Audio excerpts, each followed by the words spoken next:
Part 1. A Child at Gateshead. Chapter 1. The Red Room.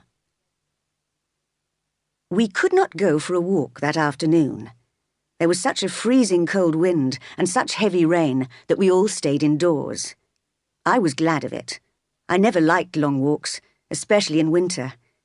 I used to hate coming home when it was almost dark, with ice-cold fingers and toes, feeling miserable because Bessie, the nursemaid, was always scolding me. All the time, I knew I was different from my cousins, Eliza, John, and Georgiana Reed. They were taller and stronger than me, and they were loved. These three usually spent their time crying and quarrelling, but today they were sitting quietly around their mother in the sitting room. I wanted to join the family circle, but Mrs. Reed, my aunt, refused. Bessie had complained about me. "No, I'm sorry, Jane. Until I hear from Bessie or see for myself that you are really trying to behave better, you cannot be treated as a good, happy child, like my children." "What does Bessie say I have done?" I asked. "Jane, it is not polite to question me in that way. If you cannot speak pleasantly, be quiet." I crept out of the sitting room and into the small room next door, where I chose a book full of pictures from the bookcase. I climbed onto the window seat and drew the curtains so that I was completely hidden. I sat there for a while. Sometimes I looked out of the window at the grey November afternoon and saw the rain pouring down on the leafless garden. But most of the time, I studied the book and stared fascinated at the pictures. Lost in the world of imagination, I forgot my sad, lonely existence for a while and was happy. I was only afraid that my secret hiding place might be discovered. Suddenly, the door of the room opened. John Reed rushed in. "Where are you, rat?" he shouted. He did not see me behind the curtain. "Eliza! Georgie! Jane isn't here! Tell Mama she's run out into the rain. What a bad animal she is!" How lucky I drew the curtain, I thought. He would never have found me because he was not very intelligent. But Eliza guessed at once where I was. "She's in the window seat, John," she called from the sitting room. So I came out immediately, as I did not want him to pull me out. "What do you want?" I asked him. "Say, what do you want, Master Reed?" he answered, sitting in an armchair. "I want you to come here." John Reed was 14, and I was only 10. He was large and rather fat. He usually ate too much at meals, which made him ill. He should have been at boarding school, but his mother, who loved him very much, had brought him home for a month or two because she thought his health was delicate. John did not love his mother or his sisters, and he hated me. He bullied and punished me, not 2 or 3 times a week, not once or twice a day, but all the time. My whole body trembled when he came near. Sometimes he hit me, sometimes he just threatened me, and I lived in terrible fear of him. I had no idea how to stop him. The servants did not want to offend their young master, and Mrs. Reed could see no fault in her dear boy. So I obeyed John's order and approached his armchair, thinking how very ugly his face was. Perhaps he understood what I was thinking, for he hit me hard on the face. "That is for your rudeness to Mama just now," he said, "and for your wickedness in hiding, and for looking at me like that, you rat." I was so used to his bullying that I never thought of hitting him back. "What were you doing behind that curtain?" he asked. "I was reading," I answered. "Show me the book." I gave it to him. "You have no right to take our books," he continued. "You have no money, and your father left you none. You ought to beg in the streets, not live here in comfort with a gentleman's family. Anyway, all these books are mine, and so is the whole house, or will be in a few years' time. I'll teach you not to borrow my books again." He lifted the heavy book and threw it hard at me. It hit me and I fell, cutting my head on the door. I was in great pain, and suddenly, for the first time in my life, I forgot my fear of John Reed. "You wicked, cruel boy," I cried. "You are a bully. You are as bad as a murderer." "What? What?" he cried. "Did she say that to me? Did you hear Eliza and Georgiana? I'll tell Mama, but first—" He rushed to attack me, but now he was fighting with a desperate girl. I really saw him as a wicked murderer. I felt the blood running down my face, and the pain gave me strength. I fought back as hard as I could. My resistance surprised him, and he shouted for help. His sisters ran for Mrs. Reed, who called her maid Miss Abbott and Bessie. They pulled us apart, and I heard them say, "What a wicked girl! She attacked Master John." Mrs. Reed said calmly, "Take her away to the Red Room and lock her in there." And so I was carried upstairs, arms waving and legs kicking. As soon as we arrived in the Red Room, I became quiet again, and the two servants both started scolding me. "Really, Miss Eyre," said Miss Abbott, "how could you hit him? He's your young master." "How can he be my master? I'm not a servant," I cried. "No, Miss Eyre. You are less than a servant because you do not work," replied Miss Abbott. They both looked at me as if they strongly disapproved of me. "You should remember, miss," said Bessie, "that your aunt pays for your food and clothes, and you should be grateful. You have no other relations or friends." All my short life I had been told this, and I had no answer to it. I stayed silent, listening to these painful reminders. "And if you are angry and rude, Mrs. Reed may send you away," added Bessie. "Anyway," said Miss Abbott, "God will punish you, Jane Eyre, for your wicked heart. Pray to God and say you're sorry." They left the room, locking the door carefully behind them. The Red Room was a cold, silent room, hardly ever used, although it was one of the largest bedrooms in the house. 9 years ago, my uncle, Mr. Reed, had died in this room, and since then nobody had wanted to sleep in it. Now that I was alone, I thought bitterly of the people I lived with. John Reed, his sisters, his mother, the servants, they all accused me, scolded me, hated me. Why could I never please them? Eliza was selfish but was respected. Georgiana had a bad temper, but she was popular with everybody because she was beautiful. John was rude, cruel, and violent, but nobody punished him. I tried to make no mistakes, but they called me naughty every moment of the day. Now that I'd turned against John to protect myself, everybody blamed me. And so I spent that whole long afternoon in the Red Room, asking myself why I had to suffer and why life was so unfair. Perhaps I would run away or starve myself to death. Gradually it became dark outside. The rain was still beating on the windows, and I could hear the wind in the trees. Now I was no longer angry, and I began to think the Reeds might be right. Perhaps I was wicked. Did I deserve to die and be buried in the churchyard like my Uncle Reed? I could not remember him, but knew he was my mother's brother, who had taken me to his house when my parents both died. On his deathbed, he had made his wife, Aunt Reed, promise to look after me like her own children. I supposed she now regretted her promise. A strange idea came to me. I felt sure that if Mr. Reed had lived, he would have treated me kindly. And now, as I looked round at the dark furniture and the walls in shadow, I began to fear that his ghost might come back to punish his wife for not keeping her promise. He might rise from the grave in the churchyard and appear in this room. I was so frightened by this thought that I hardly dared to breathe. Suddenly, in the darkness, I saw a light moving on the ceiling. It may have been from a lamp outside, but in my nervous state I did not think of that. I felt sure it must be a ghost, a visitor from another world. My head was hot. My heart beat fast. Was that the sound of wings in my ears? Was that something moving near me?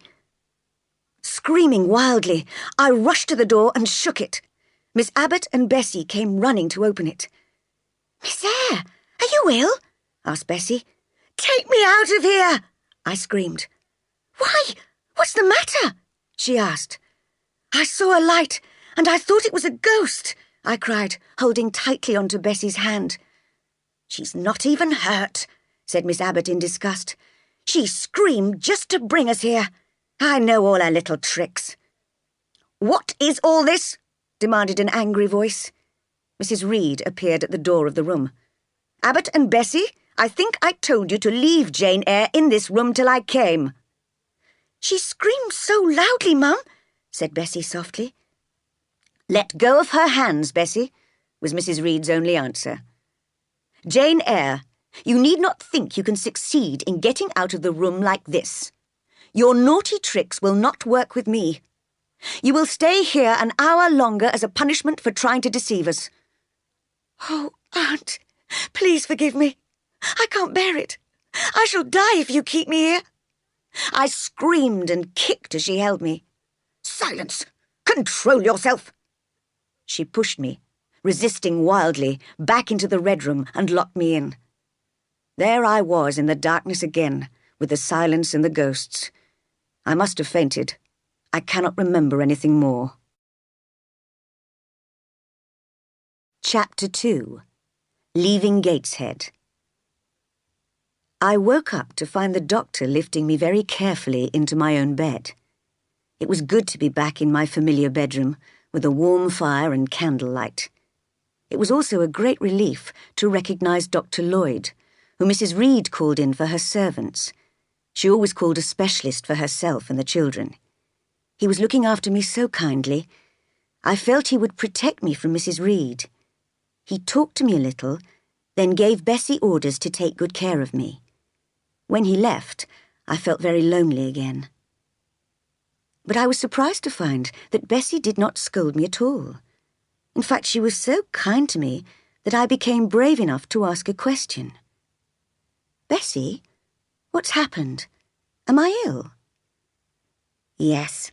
You became ill in the Red Room, but you'll get better. Don't worry, Miss Jane," she answered. Then she went next door to fetch another servant. I could hear her whispers. "Sarah, come in here and sleep with me and that poor child tonight. I daren't stay alone with her. She might die. She was so ill last night. Do you think she saw a ghost? Mrs. Reed was too hard on her, I think." So the two servants slept in my room, while I lay awake all night, trembling with fear and eyes wide open in horror, imagining ghosts in every corner. Fortunately, I suffered no serious illness as a result of my terrible experience in the Red Room, although I shall never forget that night.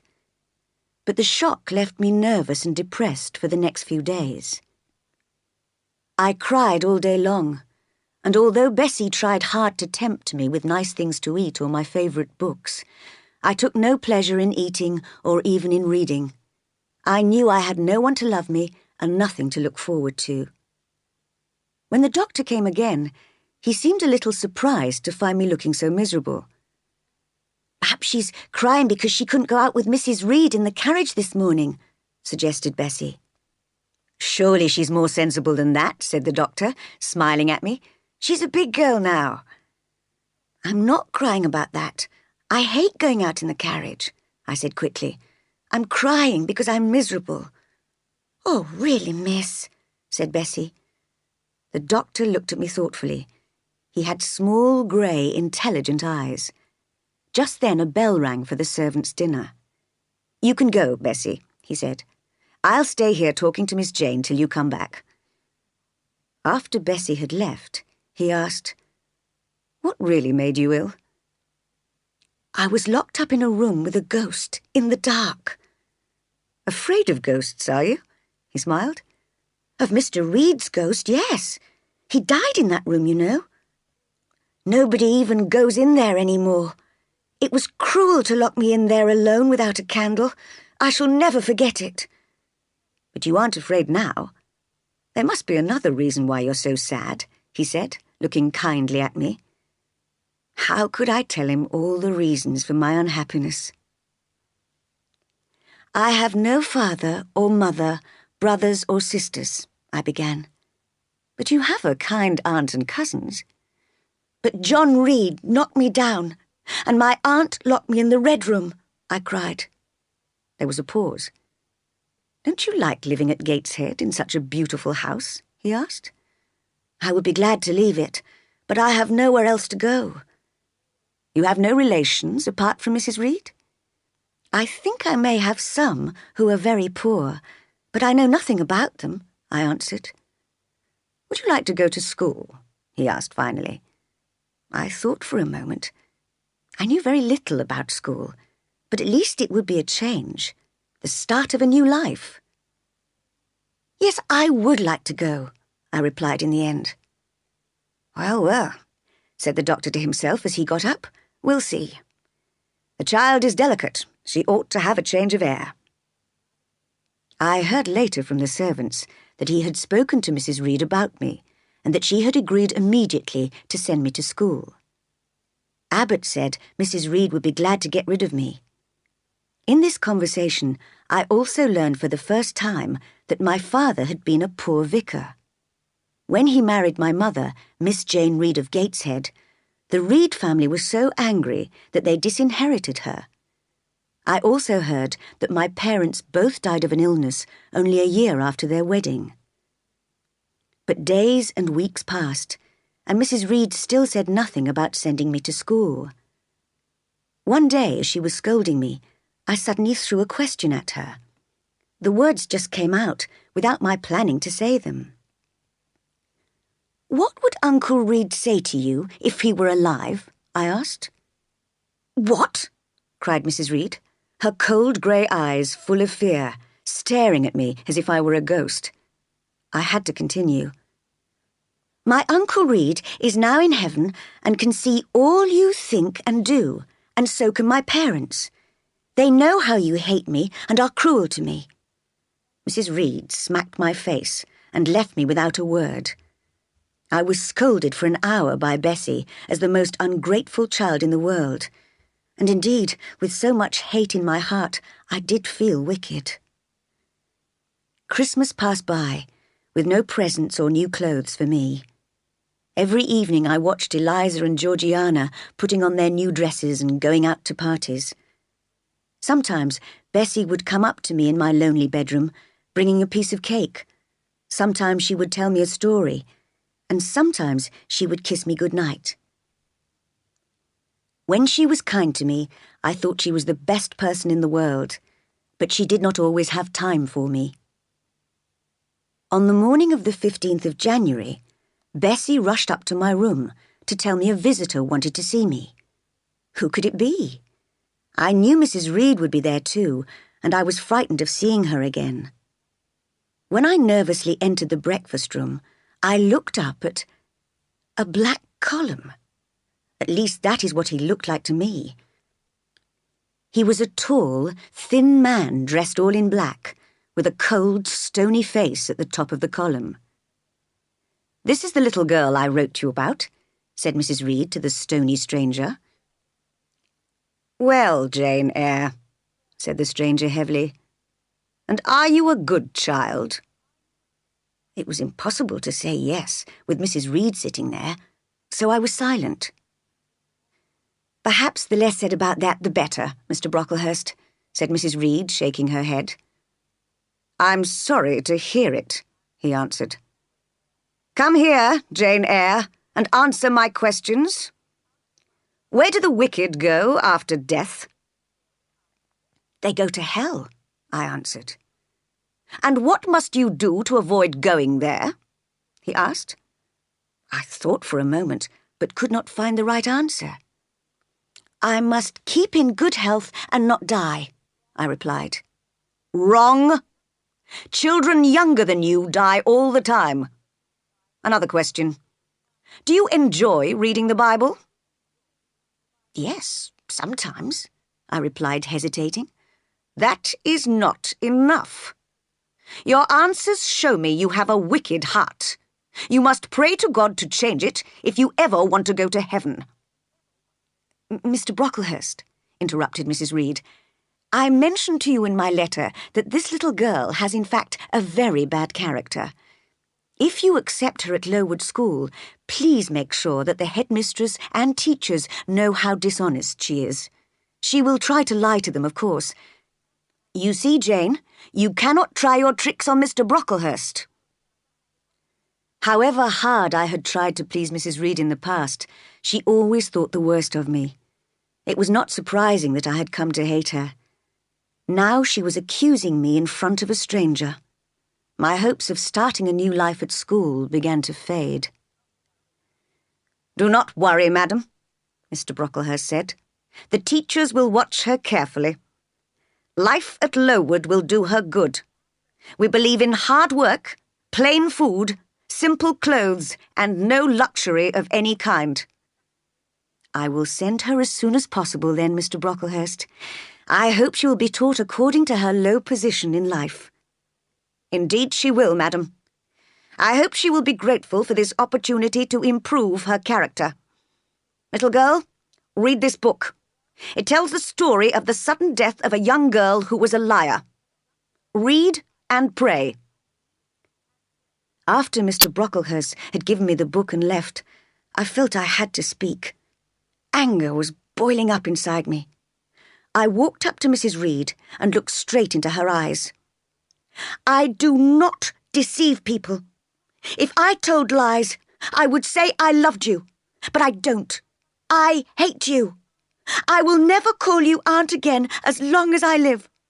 If anyone asks how you treated me, I will tell them the truth, that you are very cruel to me. People think you're a good woman, but you are lying to them." Even before I'd finished, I began to experience a great feeling of freedom and relief. At last, I had said what I felt.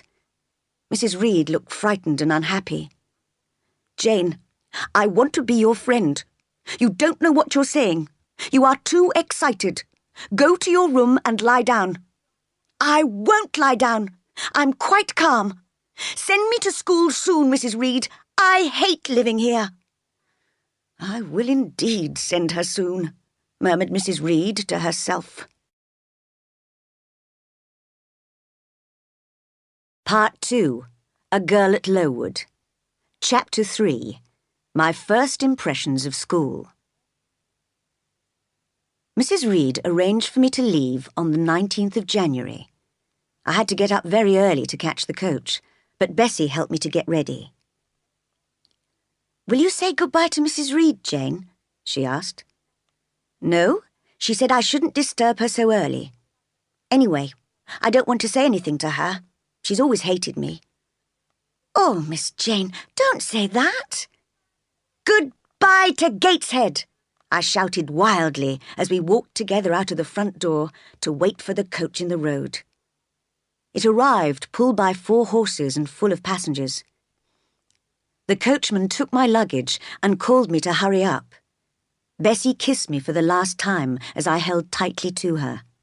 She shouted up to the coachman, "Make sure you take care of her. 50 miles is a long way for a young child to go alone." "I will," he answered. The door was closed and the coach rolled off. What a strange feeling to be leaving Gateshead, my home, for the whole of my childhood. Although I was sad to say goodbye to Bessie, I was both excited and nervous about the new places I would see and the new people I would meet.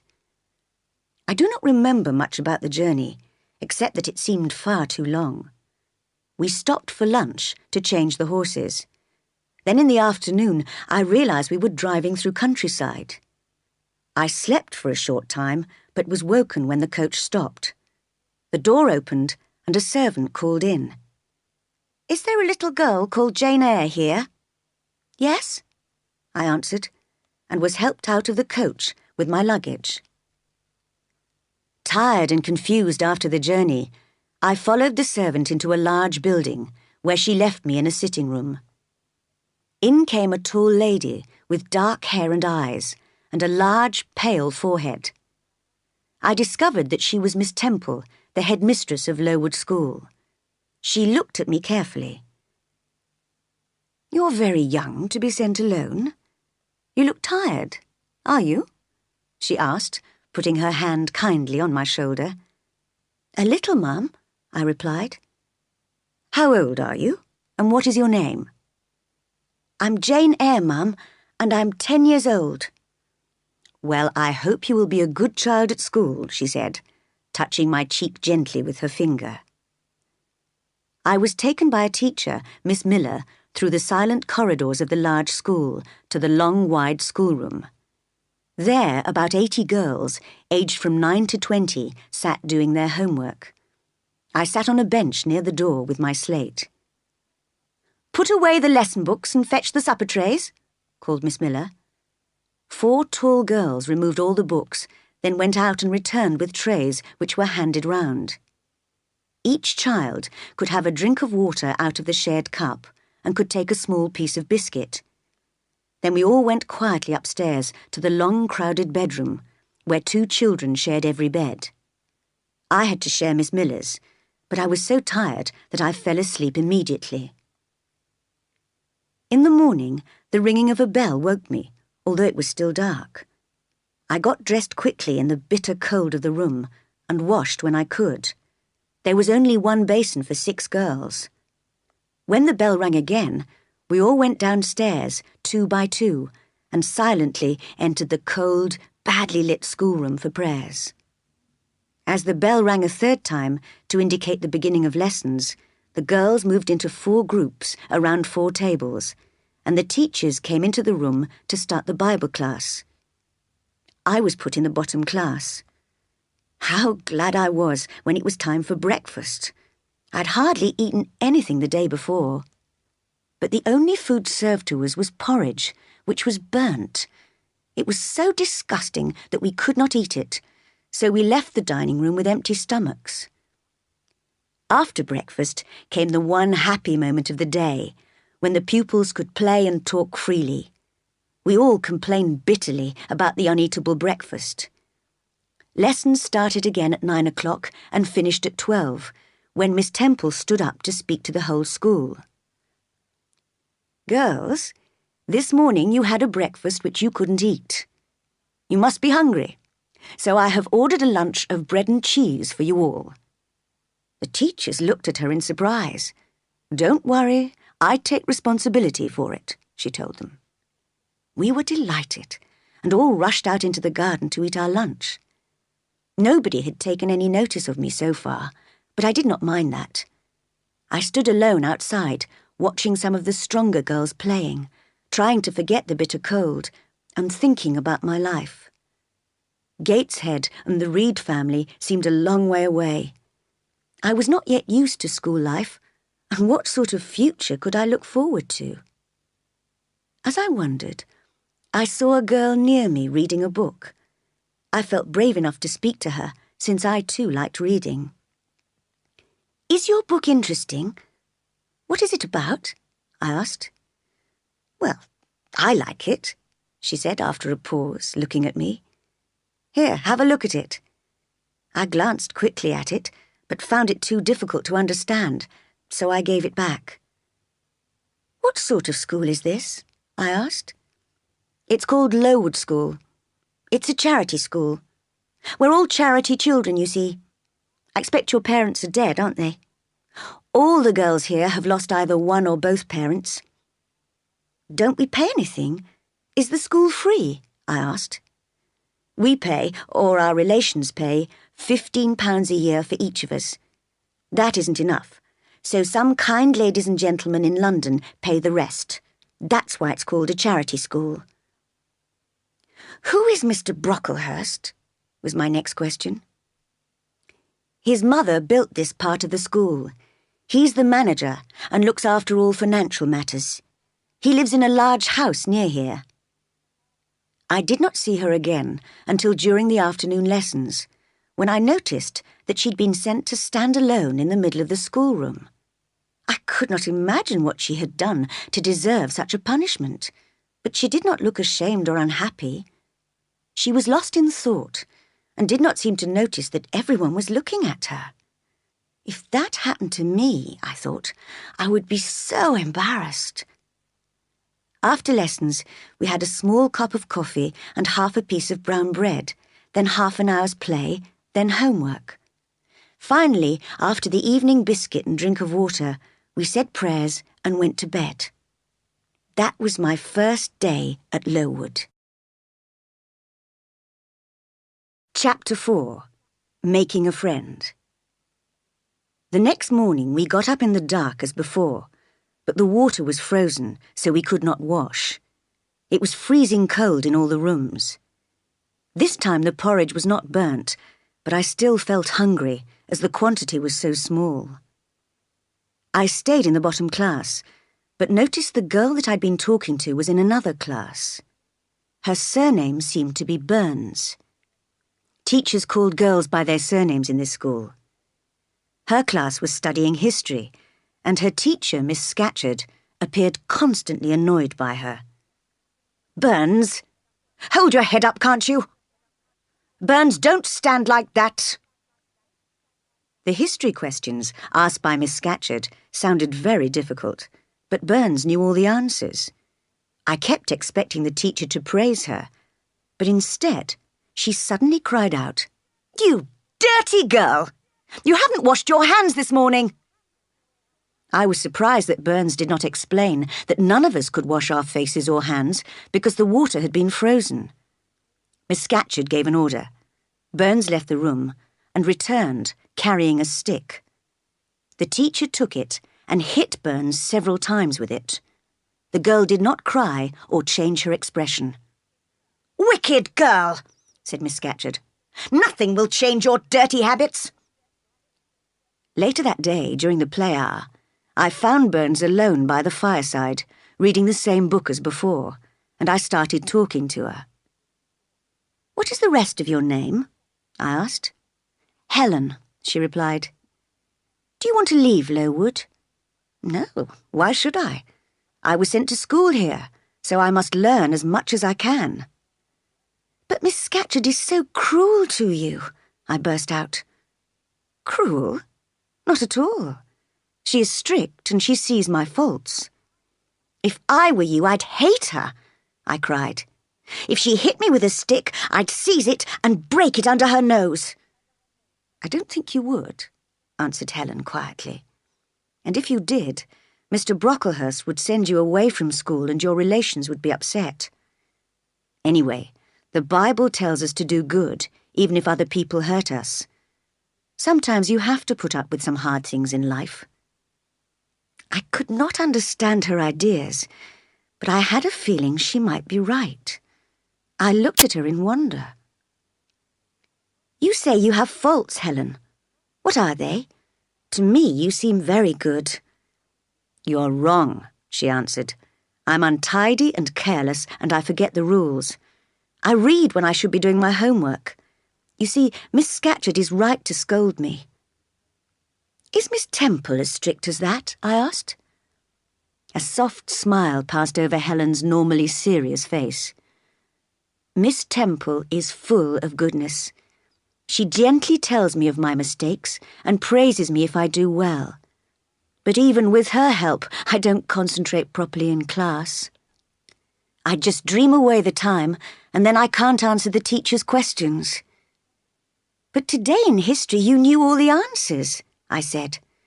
"I just happened to be interested, that's all," she replied. "I expect you're always interested in Miss Temple's lessons, because you like her and she's good to you.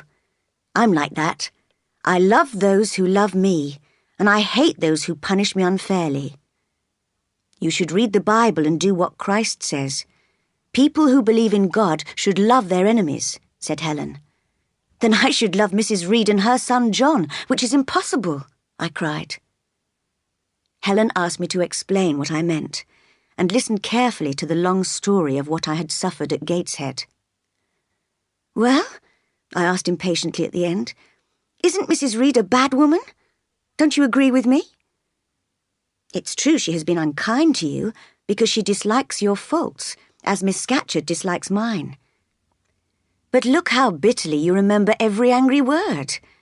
Wouldn't you be happier if you tried to forget her scolding? Life is too short to continue hating anyone for a long time.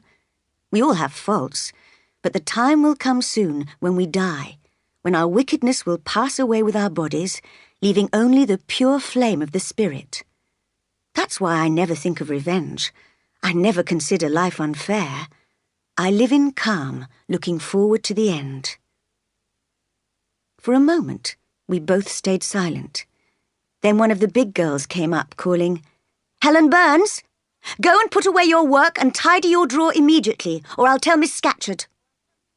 Helen sighed, and getting up, silently obeyed. Chapter 5. Mr. Brocklehurst's Visit and Its Results. It was difficult for me to get used to the school rules at Lowood, and to the hard physical conditions. In January, February and March, there was deep snow, but we still had to spend an hour outside every day. We had no boots or gloves, and my hands and feet ached badly. We were growing children and needed more food than was provided. Sometimes the big girls bullied us little ones and made us hand over our tea-time bread or evening biscuit. One afternoon, when I had been at Lowood for 3 weeks, a visitor arrived. All the teachers and pupils stood respectfully as he entered the schoolroom. I looked up. There, next to Miss Temple, stood the same black column which had frowned on me in the breakfast room at Gateshead. I had been afraid he would come. I remembered only too well Mrs. Reed's description of my character, and the promise he had given her to warn teachers at Lowood about my wickedness. Now they would consider me a bad child forever. At first, Mr. Brocklehurst spoke in a murmur to Miss Temple. I could just hear, because I was at the front of the class. "Tell the housekeeper she must count the needles and only give out one at a time to the girls. They lose them so easily. And Miss Temple, please make sure the girls' stockings are mended more carefully. Some of them have a lot of holes." "I shall follow your instructions, sir," said Miss Temple. "And another thing which surprises me. I find that a lunch of bread and cheese has been served to the girls recently. Why is this? There is nothing about it in the rules. Who is responsible?" "I myself, sir," answered Miss Temple. "The breakfast was so badly cooked that the girls couldn't possibly eat it, so they were hungry." "Madam, listen to me for a moment. You know that I am trying to bring up these girls to be strong, patient, and unselfish. If some little luxury is not available, do not replace it with something else, but tell them to be brave and suffer, like Christ himself. Remember what the Bible says. Man shall not live by bread alone, but by the word of God. Madam, when you put bread into these children's mouths, you feed their bodies, but you starve their souls." Miss Temple did not reply. She looked straight in front of her, and her face was as cold and hard as marble. Mr. Brocklehurst, on the other hand, now looked round at the girls, and almost jumped in surprise. "Who? What is that girl with red hair? With curls, madam? With curls everywhere?" "That is Julia Severn," said Miss Temple quietly. "Her hair curls naturally, you see." "Naturally, yes, but it is God we obey, not nature. Miss Temple, that girl's hair must be cut off. I have said again and again that hair must be arranged modestly and plainly. I see other girls here with too much hair. Yes, I shall send someone tomorrow to cut all the girls' hair." "Mr. Brocklehurst," began Miss Temple. "No, Miss Temple, I insist. To please God, these girls must have short, straight hair and plain, simple clothes." He was interrupted by the arrival of 3 ladies, who had unfortunately not heard his comments on dress and hair. They all wore the most expensive clothes and had beautiful, long, curly hair. I heard Miss Temple greet them as the wife and daughters of Mr. Brocklehurst.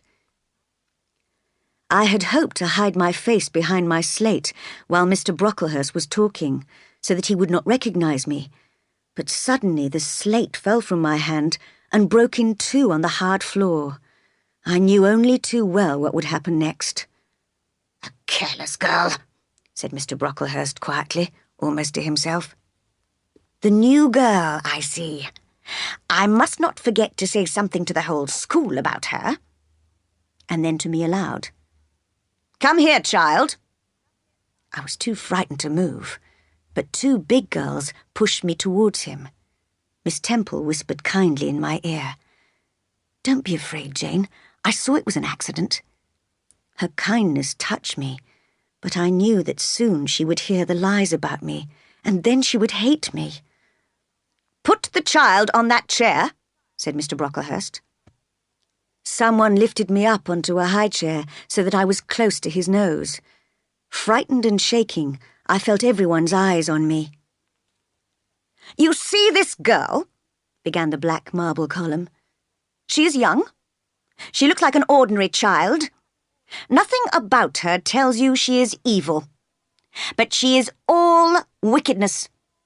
Children don't talk to her. Stay away from her. Teachers watch her.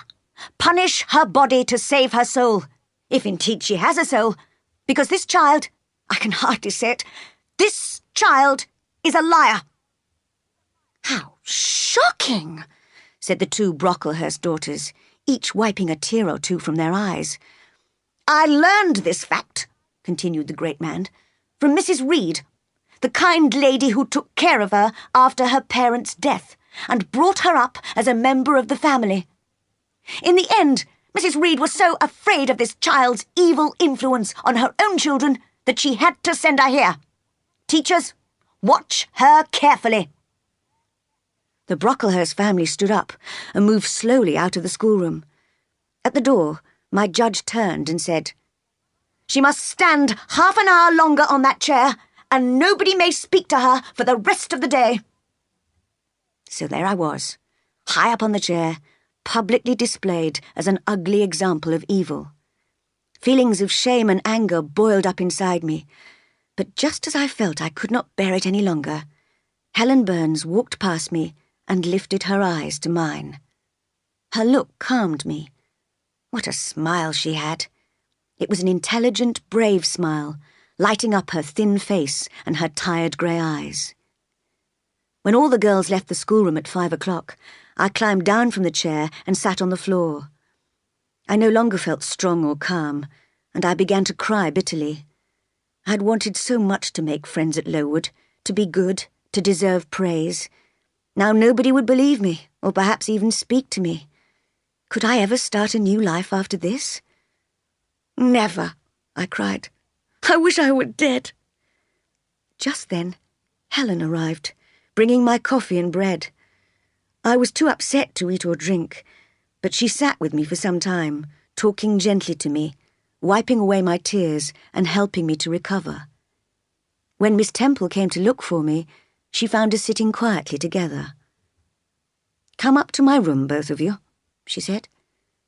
We went to her warm, comfortable room upstairs.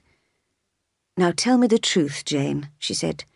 "You have been accused, and you must have the chance to defend yourself."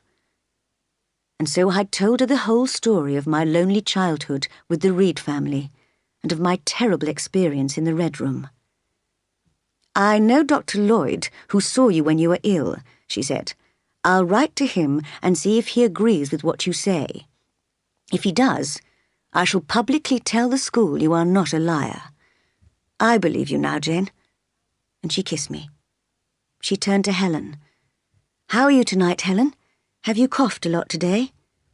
"Not very much, Ma'am." "And the pain in your chest?"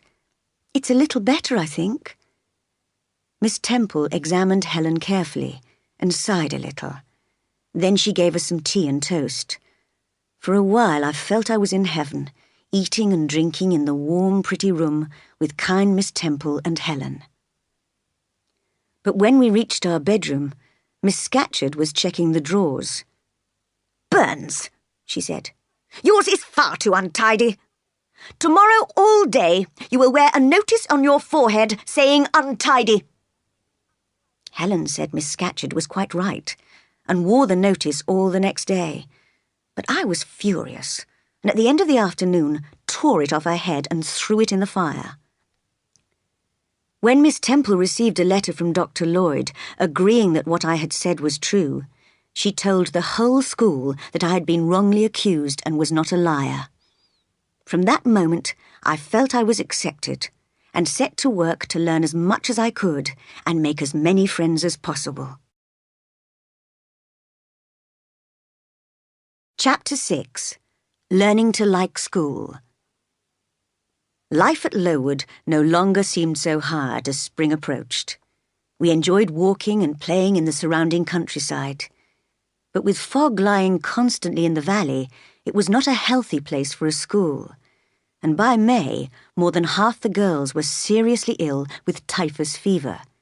As a result of poor food and bad living conditions, many girls died.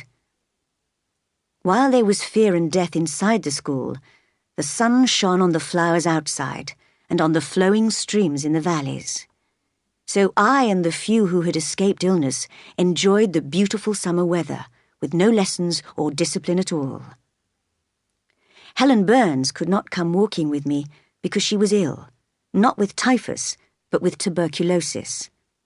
At first I had thought she would recover, but when I learned her illness was serious, I decided to visit her at night for what might be the last time. I found her lying in bed, looking pale and weak. "You've come to say goodbye," she whispered, coughing. "You're just in time. I'm going soon." "Where, Helen? Are you going home?" I asked. "Yes, to my long home, my last home." No, Helen." I was crying at the thought of losing her. "Jane, your feet are cold. Lie down with me and cover them with my blanket." I did so. "I'm happy, Jane," she continued. "You mustn't cry. By dying young, I'll avoid suffering. I'm going to heaven." "Does heaven really exist?" I asked. "Yes, I'm sure of it. I'm sure our souls go there when we die," she answered firmly. "Will I see you again, Helen, when I die?" "Yes, you will go to heaven too, Jane." I could not quite believe that heaven existed, and I held tightly to Helen. I did not want to let her go. We kissed goodnight and fell asleep. In the morning, Miss Temple found me asleep, with Helen Burns dead in my arms. She was buried in the local churchyard.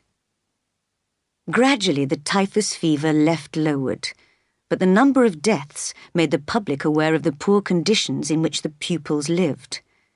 Money was raised to build a new school in a better position. Many improvements were made, and Mr. Brocklehurst lost his position as manager. So it became a really useful place of education. I stayed for 8 more years, for the last 2 as a teacher.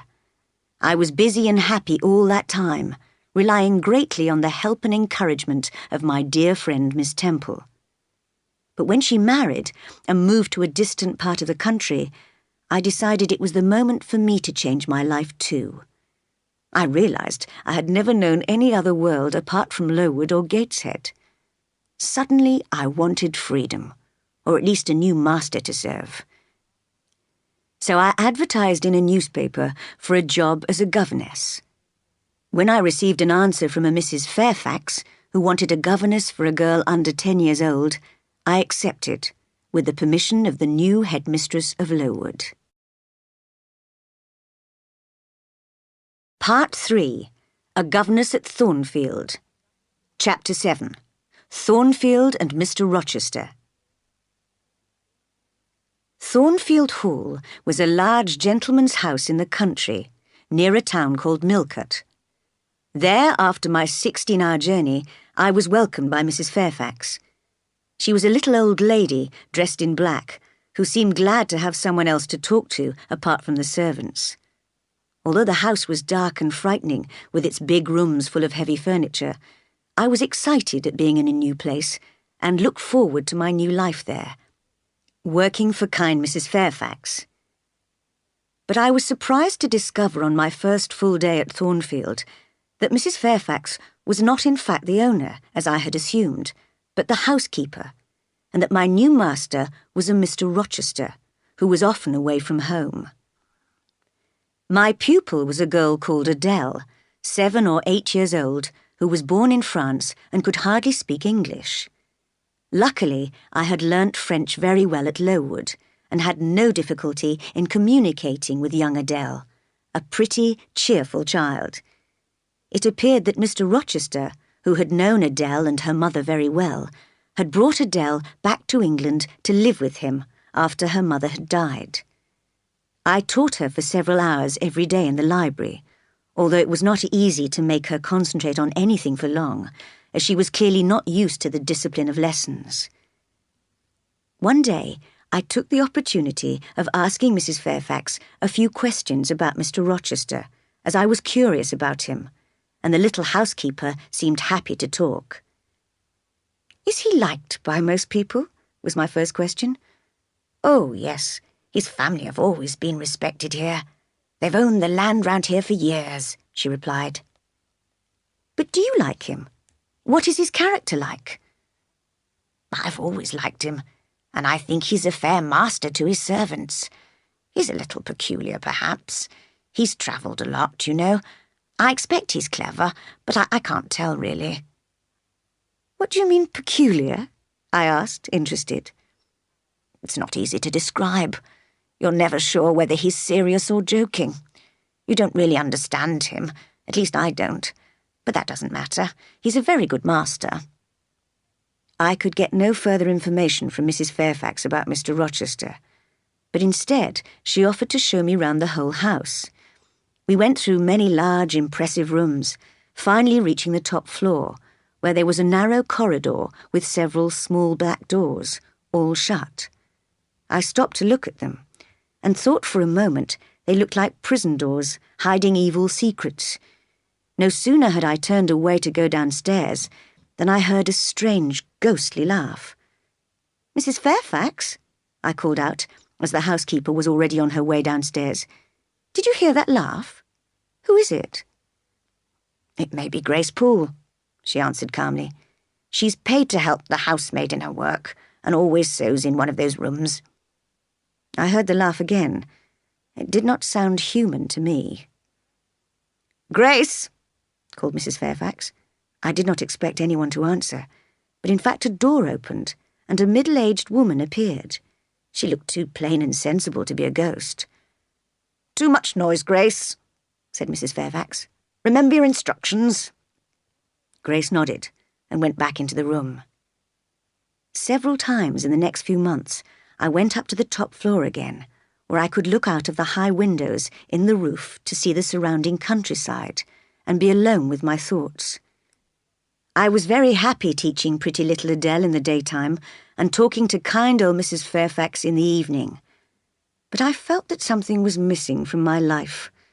I had dreams of a greater and better life, and above all, I wanted to do more. People are not always satisfied with a quiet life, and women as well as men need action.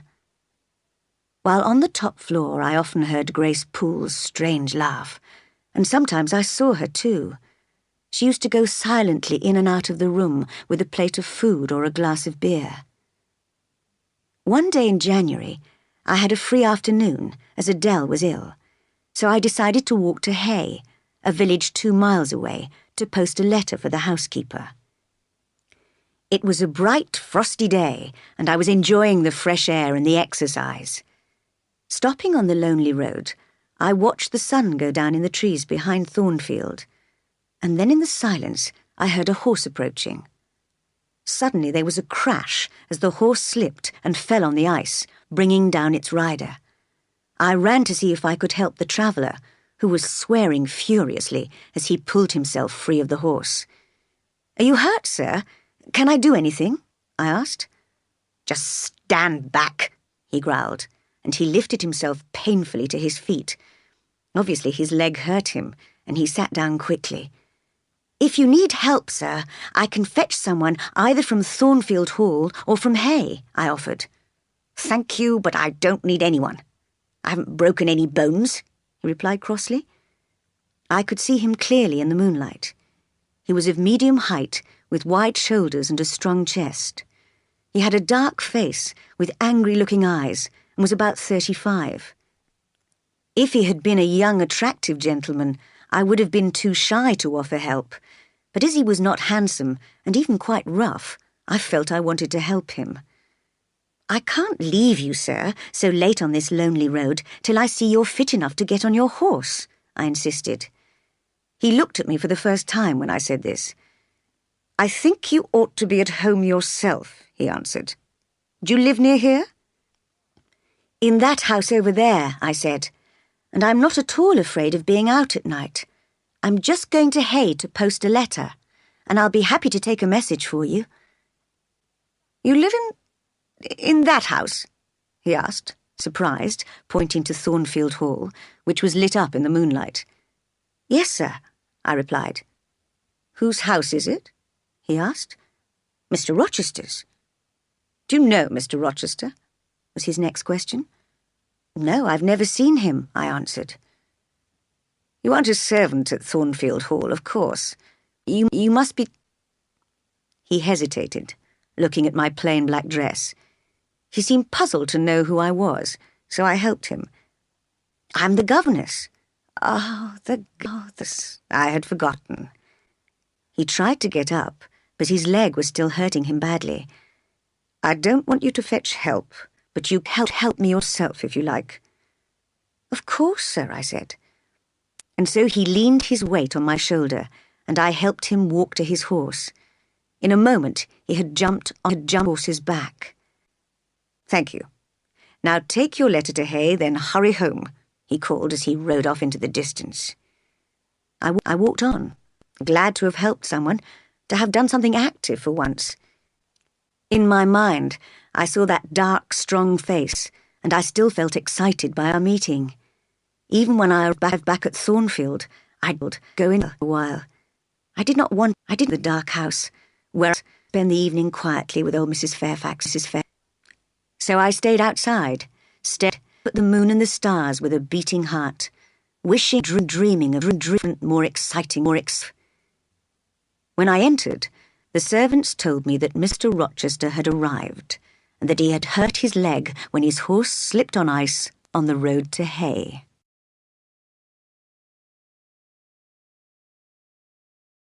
Chapter 8. Getting to know Mr. Rochester.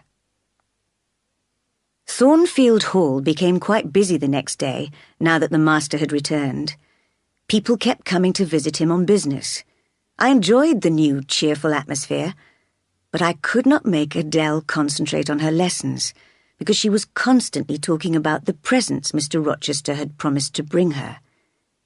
That evening, we were invited to have tea with him.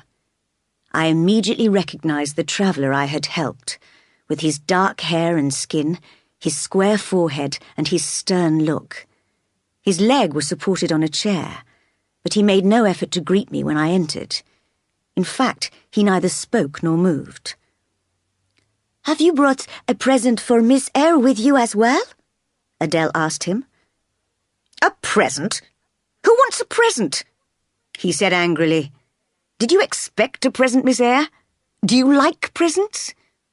I haven't much experience of them, sir, I answered. Anyway, I have no right to expect a present, as I haven't done anything to deserve one. Don't be so modest. I've been talking to Adele. She's not very clever, but you've taught her well. Sir, that is my present. That's what a teacher wants most, praise of her pupil's progress. Mr. Rochester drank his tea in silence. After tea, he called me closer to the fire, while Adele played with Mrs. Fairfax. Where were you before you came here? He asked. I was at Lowood School, sir, for 8 years. Ah, yes, a charity school. 8 years.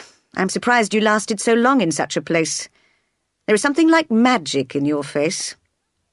When I met you on the road to Hay last night, I almost thought you had put a spell on my horse. I still wonder if you did. What about your parents? They're dead. I don't remember them. And your relations? I have none. Who recommended you to come here? I advertised, and Mrs. Fairfax answered the advertisement. Yes, said the old housekeeper, and I thank God she did. She's a good teacher for Adele and a kind friend to me. Don't try to give her a good character, Mrs. Fairfax, said Mr. Rochester sternly. She and her magic made my horse slip on the ice last night. Mrs. Fairfax looked puzzled and clearly did not understand. Miss Eyre, continued Mr. Rochester, how old were you when you started at Lowood? About 10. And you stayed there 8 years, so you're now 18. I nodded. I would never have been able to guess your age, he went on. Now, what did you learn there? Can you play the piano? A little. Of course, that's what all young women say. Go and play a tune on the piano in the library. I did as he asked. That's enough, he called after a few minutes. Yes, you do indeed play a little, just like any schoolgirl. Better than some, perhaps. Now, bring me your sketches. I fetched them from my room. Having looked carefully at them, he chose 3. These are interesting, he said. You've only expressed the shadow of your ideas because you aren't good enough at drawing or painting. But the ideas, where did they come from? Who taught you to draw wind and space and feeling? But put them away now, Miss Eyre. Do you realise it's 9 o'clock? Adele should be in bed by now. Good night to you all. Mr. Rochester's mood had suddenly changed, and he clearly wished to be alone. Later that evening, I talked to Mrs. Fairfax. You said Mr. Rochester was a little peculiar, I said. What do you think, Miss Eyre? I think he's very peculiar and quite rude. He may seem like that to a stranger. I'm so used to him that I never notice it, and he has had family troubles, you know.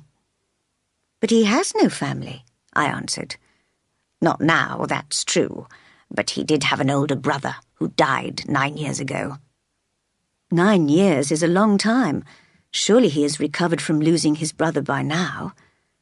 Well, there was a lot of bad feeling in the family. The father was very fond of money and wanted to keep the family property together. So the elder brother inherited most of it. I don't know what happened, but I do know Mr. Edward, that's the master, quarrelled with his family. That's why he's travelled so much. When his brother died, he inherited Thornfield, but I'm not surprised he doesn't come here often. Why should he stay away? I asked, surprised. Perhaps he thinks it's a sad place. I really don't know. It was clear that Mrs. Fairfax would not tell me any more. One evening, a few days later, I was invited to talk to Mr. Rochester after dinner. At the far end of the room, Adele was delightedly telling Mrs. Fairfax about the presents she had received. Mr. Rochester called me closer to the fire. I don't like the conversation of children or old ladies, he murmured to me. But they are entertaining each other at the moment, so I can amuse myself. Tonight he did not look so stern, and there was a softness in his fine dark eyes. As I was looking at him, he suddenly turned and caught my look. Do you think I'm handsome, Miss Eyre? He asked. Normally I would have taken time to think and said something polite, but somehow I answered at once. No, sir. You really are unusual. You are a quiet, serious little person, but you can be almost rude. Sir, I'm sorry. I should have said that beauty doesn't matter or something like that. No, you shouldn't. I see you criticize my appearance and then you stab me in the back. All right, tell me, what is wrong with my appearance? Mr. Rochester, I didn't intend to criticize you. Well, now you can. Look at my head. Do you think I'm intelligent? He pointed to his huge square forehead. I do, sir. Is it rude to ask if you're also good? Stabbing me again. Just because I said I didn't like talking to old ladies and children. Well, young lady, I wanted to be good when I was younger, but life has been a struggle for me, and I've become as hard and tough as a rubber ball. I only have a little goodness left inside. He was speaking rather excitedly, and I thought perhaps he'd been drinking. Miss Eyre, you look puzzled. Tonight I want conversation. It's your turn. Speak. I said nothing, but smiled coldly. I'm sorry if I'm rude, Miss Eyre, but I'm 20 years older and more experienced than you. Don't you think I have the right to command you? No, sir, not just because you're older and more experienced than me. You would have the right only if you'd made good use of your experience of life. I don't accept that, as I've made very bad use of my experience. But will you agree to obey my orders anyway? I thought, he is peculiar.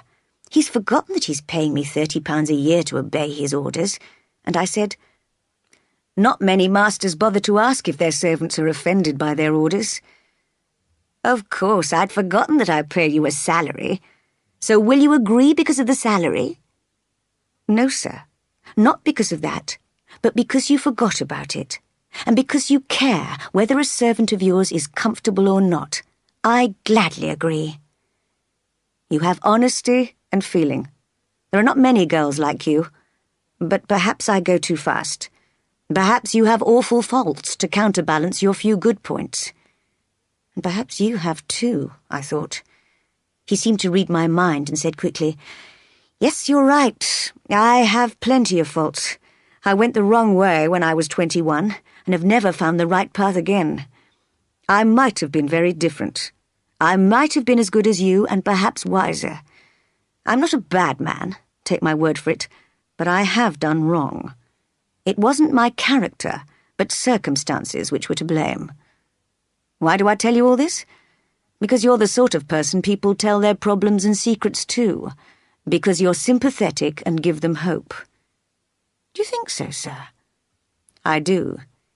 You see, when life was difficult, I became desperate, and now all I have is regret. Asking forgiveness might cure it, sir.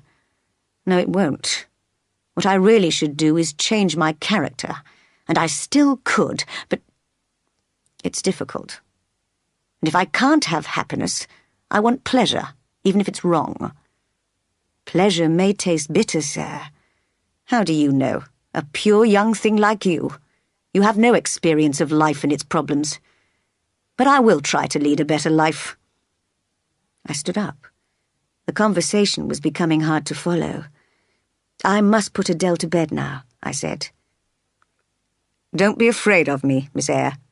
You don't relax or laugh very much, perhaps because of the effect Lowood School has had on you. But in time, you will be more natural with me, and laugh and speak freely. You're like a restless bird in a cage. When you get out of the cage, you'll fly very high. Good night. Chapter 9. Mr. Rochester's Past. Soon I discovered what Mr. Rochester meant when he said he had done wrong. One afternoon, while walking in the gardens of Thornfield, he told me the story of his love affair in Paris with a French dancer, Céline. Yes, Miss Eyre, I was young and foolish then. I was so in love with her that I rented a house and hired servants for her. I gave her a carriage and jewels. In fact, I threw away a fortune on her, just like any fool in love. One evening I visited her, but found she was out, so I waited on her balcony smoking a cigar. I heard her carriage arriving. Imagine my horror at seeing her step out, followed by a man. You're so young, you've never felt love or jealousy, have you, Miss Eyre? You're floating along a quiet river now. You don't see the water boiling at the foot of the great rocks. But one day, you'll come to a point in life's stream where the wild force of the waves may destroy you, where the noisy, rushing water may drown you. I'm calm enough now, calm enough to like living here at Thornfield. I like it because it's old and grey and dark, and yet I hate... He did not finish what he was saying, staring angrily up at the windows on the top floor of his house. It was a look of disgust, pain, and shame. I could not understand what he meant, and wanted to hear more about Celine, so I encouraged him to finish the story. "What happened when she entered the house, sir?" "Oh, I'd forgotten Celine. By the way, it's strange my telling you all this, but I know my secret's safe with you. And I know, too, that it can't have an evil influence on you. Your mind's too strong for that. Yes, I listened to her conversation with her lover, an elegant young fool, and I knew I was no longer in love with her. So I walked into the room, told her our relationship was over, and challenged her lover to fight me. Next day, I shot him in the arm during our fight, thought that was the end of the whole thing, and left France. But a few months before, Celine had had a baby girl, Adele, and she claimed that Adele was my child. She may be, although I doubt it. So when, a few years later, Celine abandoned Adele and ran away to Italy with a singer, I went to Paris and brought Adele back to grow up in England. I felt proud that Mr. Rochester had trusted me with the story of his past life. I thought a lot about his character, and although I was aware of his faults, I also saw his goodness and kindness to me. From now on, my happiest moments were spent with him. I could not have imagined a better companion. One night, I was woken by a slight noise. I felt sure someone was outside my bedroom door. As I hurried to lock it, I called, "Who's there?" There was a strange, inhuman sound. Then I heard a door shut upstairs on the top floor. Was that Grace Poole? I wondered, trembling. My curiosity made me open the door, and I found the corridor full of smoke. I saw it was coming from Mr. Rochester's door, which was slightly open. I completely forgot my fears and rushed into his room. He lay fast asleep, surrounded by flames and smoke. Even his sheets were on fire. "Wake up! Wake up!" I shouted desperately, throwing water over him to put out the flames. Not until the fire was almost out did he wake up, swearing to find himself so wet. "Is there a flood?" he cried. "No, sir," I answered, "but there's been a fire." "Jane Eyre, is it you and your magic?" he asked. "Have you put a spell on me again? Did you intend to drown me this time?" "Please get up, sir. Someone has plotted to kill you." And I explained what I had heard and how I'd put out the fire. He looked very serious and thought for a few seconds. "Shall I fetch Mrs. Fairfax, sir, or the servants?" I asked. "No, why bother them? Just stay here for a moment. I'm going up to the top floor. Don't call anyone. I'll be back soon." I waited, cold and tired, in his room for what seemed a very long time. Then I saw the light of his candle approaching through the darkness, and he appeared, looking pale and depressed. "Did you see anything when you opened your bedroom door?" he asked, glancing sharply at me. "No, sir. Only a candle on the floor." "But you heard a strange laugh, did you say?" "Yes, I've heard it before. Grace Poole laughs like that." "That's it. It must have been Grace Poole. You've guessed it. I shall consider what to do about it. But meanwhile, I'm glad you're the only person who knows anything about all this. Say nothing to anybody else, and now go back to your own room." "Good night then, sir," I said, moving towards the door. "What, are you leaving me already?" he said, seeming surprised, although he had just told me to go, and so coldly. "You said I should go, sir." "But not without saying goodbye. Not without a kind word or two. Why, you've saved my life. I hate being in debt to anyone, but with you it's different, Jane. I'm happy to owe you my life." His voice was trembling as he took both my hands in his.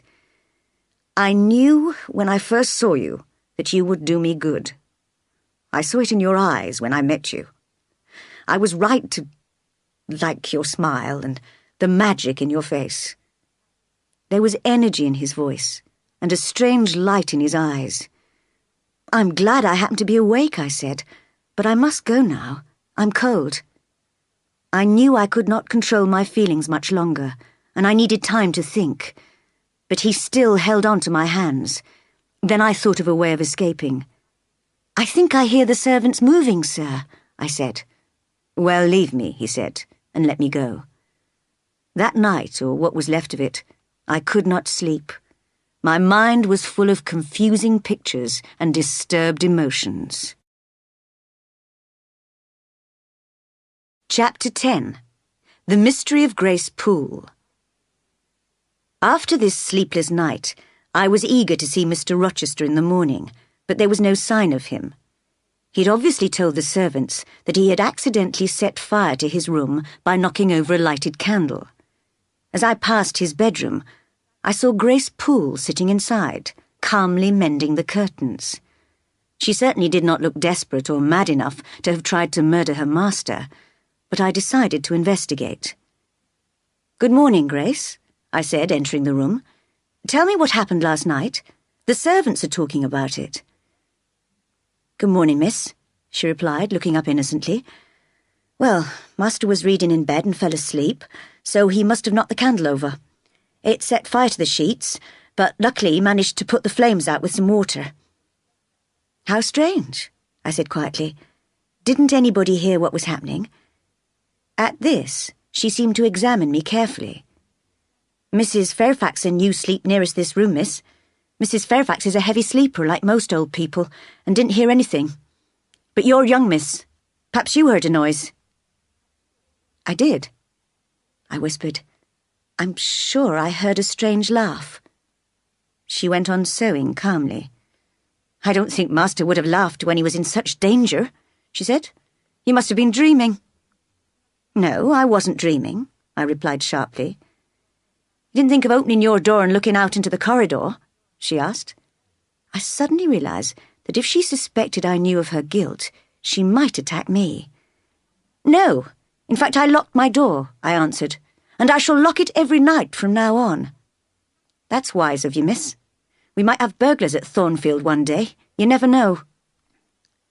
I was amazed by her self-control, and could not understand why Mr. Rochester had not asked the police to arrest her, or at least dismissed her from his service. Why had he asked me to keep the attack a secret? How could such a proud gentleman be so much in the power of one of his servants that he could not even punish her for trying to kill him? Did she know a terrible secret from his past, which he had threatened to tell? Could he ever have been in love with her? No, I thought. He could never love anyone as plain and coarse as she is. But then I'm not beautiful either, and I sometimes think he loves me. Last night, his words, his look, his voice, and my cheeks were red as I thought of those precious moments.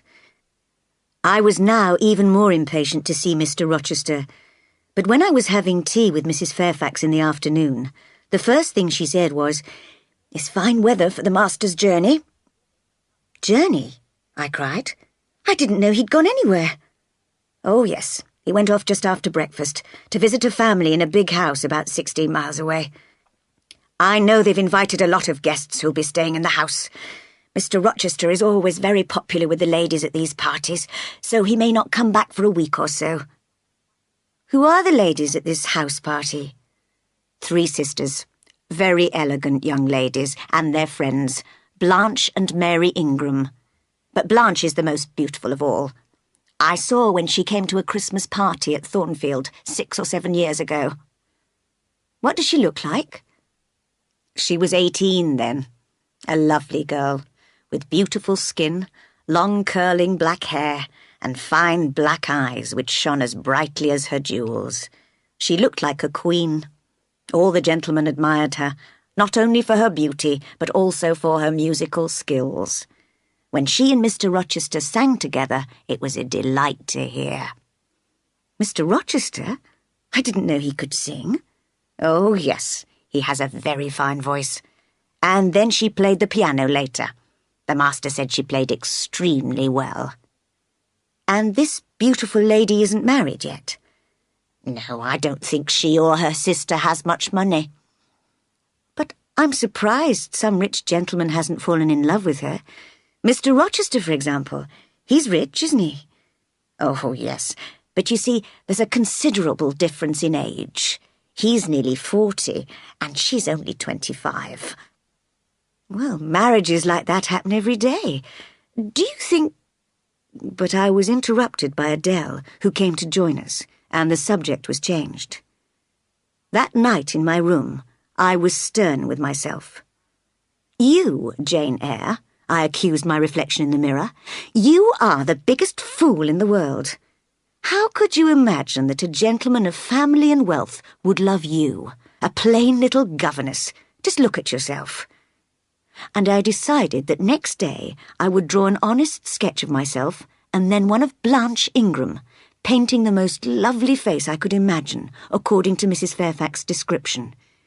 In the future, if ever my old feelings about Mr. Rochester began to return, I would only have to glance at the two pictures to see the great difference between us, and in this way common sense would destroy my foolish dreams. Chapter 11. The Thornfield House Party. 2 disappointing weeks passed before we heard from Mr. Rochester again. During this time, I tried hard to forget my feeling for him. I reminded myself that he paid me to teach Adele, nothing more, and that no other relationship could exist between us. When his letter finally came, Mrs. Fairfax announced with great excitement that he was planning a house party at Thornfield. He was going to return in 3 days' time and had invited a large number of ladies and gentlemen to stay for several days. We all worked extremely hard in the next few days, cleaning all the rooms and preparing the food. The only person in the house who did not appear excited was Grace Poole, who stayed in her room upstairs, coming down once a day for food and drink. None of the servants seemed at all curious about her, but I once heard 2 of the maids talking, and I listened when I caught her name. "Does Grace Poole earn a lot, then?" asked one. Yes, 5 times what you and I earn," answered the other. "But she's good at the work, I expect," said the first. "Oh, she understands what she has to do, that's true," answered the second. "And not everyone will want to do her job, not even for all that money." "Quite right. I wonder whether the master—" Suddenly they saw me and broke off their conversation. "Doesn't she know?" I heard one of them whisper. "No," said the other, and they were silent. So I realized there was a secret at Thornfield which nobody wanted to tell me. At last the great day came. Everything was ready for the master and his guests. Adele and I watched from an upstairs window as the carriages arrived. In front rode Mr. Rochester on his black horse, and with him rode a beautiful lady, her black curls streaming in the wind. Blanche Ingram, I thought. We listened to the laughing and talking in the hall as the guests were welcomed by their host and his housekeeper. From a dark corner of the stairs, we admired the ladies as they went up to their rooms, and then again as they descended to dinner in their elegant evening dresses. Adele was hoping Mr. Rochester would call her down to meet the guests, but in the end she was so tired with all the excitement that she and I both went to bed early. Next morning, after breakfast, the whole group went out for the day. Again I saw Mr. Rochester and Blanche Ingram riding together. I pointed this out to Mrs. Fairfax. "You see, Mr. Rochester clearly prefers her to any of the other ladies." "Yes, he does seem to admire her," admitted the housekeeper. "And she admires him. Notice how she looks at him? But I haven't really seen her face yet. I'd like to." "You'll see her tonight," answered Mrs. Fairfax.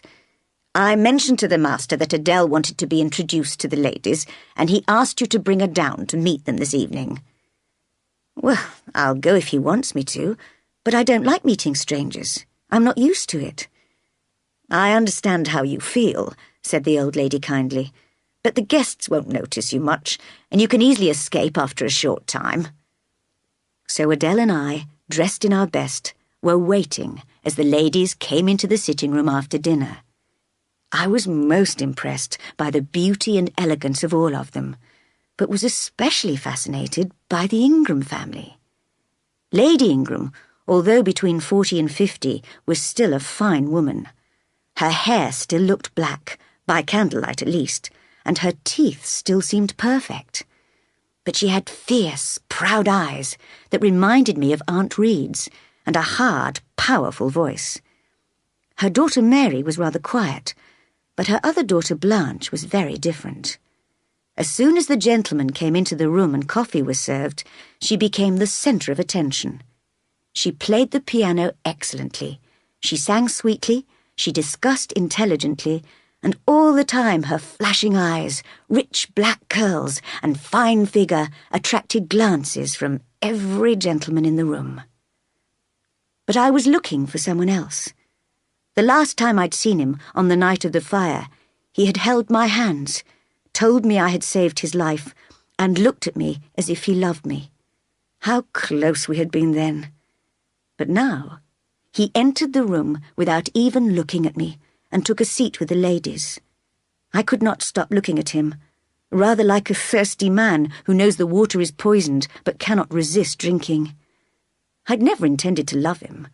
I had tried hard to destroy all feelings of love for him, but now that I saw him again, I could not stop myself loving him. I compared him to the other gentlemen present. They were all fine, handsome men, but they did not have his power, his character, his strength, or indeed his deep laugh or his gentle smile.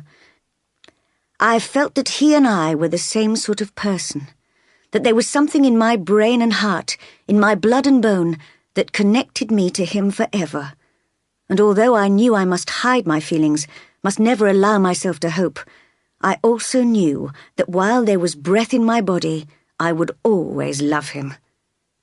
Just then I heard Blanche Ingram say to him, "Mr. Rochester, you should have sent that little girl, Adele, is that her name, to school. But I see you have a governess for her. I saw a strange little person with her just now. Has she gone?" "Oh, no, there she is on the window seat. It's very foolish of you, you know. Governesses aren't worth their salary, are they, Mamma?" "My dear, don't mention governesses to me," cried Lady Ingram, holding a white hand to her forehead. "How I have suffered with them." One of the older ladies whispered to her, pointing in my direction. "Oh, I don't care if she hears me," said Lady Ingram. "All governesses are useless. They never teach children anything." "What fun we used to have playing tricks on them, didn't we, Mary?" laughed Blanche. "But governesses are boring. Let's change the subject." "Mr. Rochester, will you sing with me?" "With pleasure," he answered, bowing, and the group moved towards the piano. This was the moment for me to escape, but I'd only just left the sitting-room and reached the hall when Mr. Rochester appeared through another door. "Come back, you're leaving too early," he said to me. "I'm tired, sir." He looked at me for a minute. "And a little depressed? Why?" "Tell me." "Nothing. It's nothing, sir. I'm not depressed." "But I think you are. You're almost crying. But I haven't got time now to discover the reason. Well, tonight you may leave early, but I want to see you with my guests every evening. Good night, my—" He stopped, bit his lip, and turned quickly away. Those were cheerful, busy days at Thornfield. The old house had never seen so much life and activity. When it was fine, the host and his guests went riding, visited places of interest, and walked in the gardens, and when it was wet, they played games indoors. Mr. Rochester and Blanche Ingram were always together. Observing them closely, I felt very sure that he would soon marry this fine lady. But I did not feel jealous, because I knew he did not love her. She had made every effort to attract him, but he had not given her his heart. I saw her faults very clearly. She was intelligent, but had no opinions of her own. She was beautiful, but not good. She spoke of feelings, but she knew nothing of sympathy or pity. And above all, she had her mother's pride and hardness. Other eyes apart from mine saw all these faults. Mr. Rochester himself knew she was not perfect, but he was clearly preparing to marry her. Perhaps because she was of good family, perhaps for some other reason. One day when Mr. Rochester was out alone on business, a stranger arrived in a carriage and introduced himself as an old friend of the master's. His name was Mason, and he had just returned from the West Indies, where Mr. Rochester had once lived. Chapter 12. The Gypsy Woman. No sooner had Mr. Mason joined the group of guests than a servant entered to announce the arrival of an old gypsy woman who was supposed to be a skilled fortune-teller. The ladies were very excited and decided to ask her to tell their fortunes. Miss Ingram, as usual, was first and spent 15 minutes alone with the old woman in the library. She came back looking cross. "It's just childish nonsense. How can you all believe in that sort of thing?" she said, picking up a book and pretending to read it. But as she frowned more and more and did not turn a page, I assumed that the gypsy's words were more important to her than she wanted us to think. Next, 3 young ladies went in together and came back full of praise for the gypsy's skill. "She's old and dirty and ugly," they cried, shocked. "But she knows everything about us, everything." While the gentlemen were calming them down, the servant entered the room again. "Excuse me, miss," he said to me. "The gypsy says there's another young single lady in the room. She refuses to leave the house until she's seen all the young ladies. It must be you." "Oh, I'll go," I said gladly. I was curious to see the gypsy. She was sitting in an armchair in the library, murmuring words over a little black book. Her large black hat covered most of her face, but when she lifted her head, I saw her dark eyes. "So, you want me to tell your fortune?" she asked. "Well, I must warn you, I don't believe in your skill." "I expected that. Why don't you tremble?" "I'm not cold." "Why don't you turn pale?" "I'm not ill." "Why don't you ask me to tell your fortune?" "I'm not a fool." The old woman laughed and started smoking a short black pipe. "I can prove that you're cold and ill and a fool," she said. "Listen, you're cold because you're alone. You're ill because you lack love. And you're a fool because love is near you and you won't take one step to reach it." "That's true of many people," I said, interested. "Yes, but especially true of you. I can see that happiness is waiting for you if you really want it. Tell me, in that room of fine people, isn't there one face you look at? One person you're interested in?" "I hardly know the ladies and gentlemen here," I answered. "Well, you surely know the master of the house. What do you think of his relationship with his guests, and with one particular guest?" asked the gypsy, smiling wickedly. "They're all very friendly with each other," I replied cautiously. The gypsy seemed to know a lot about Thornfield. "Friendly?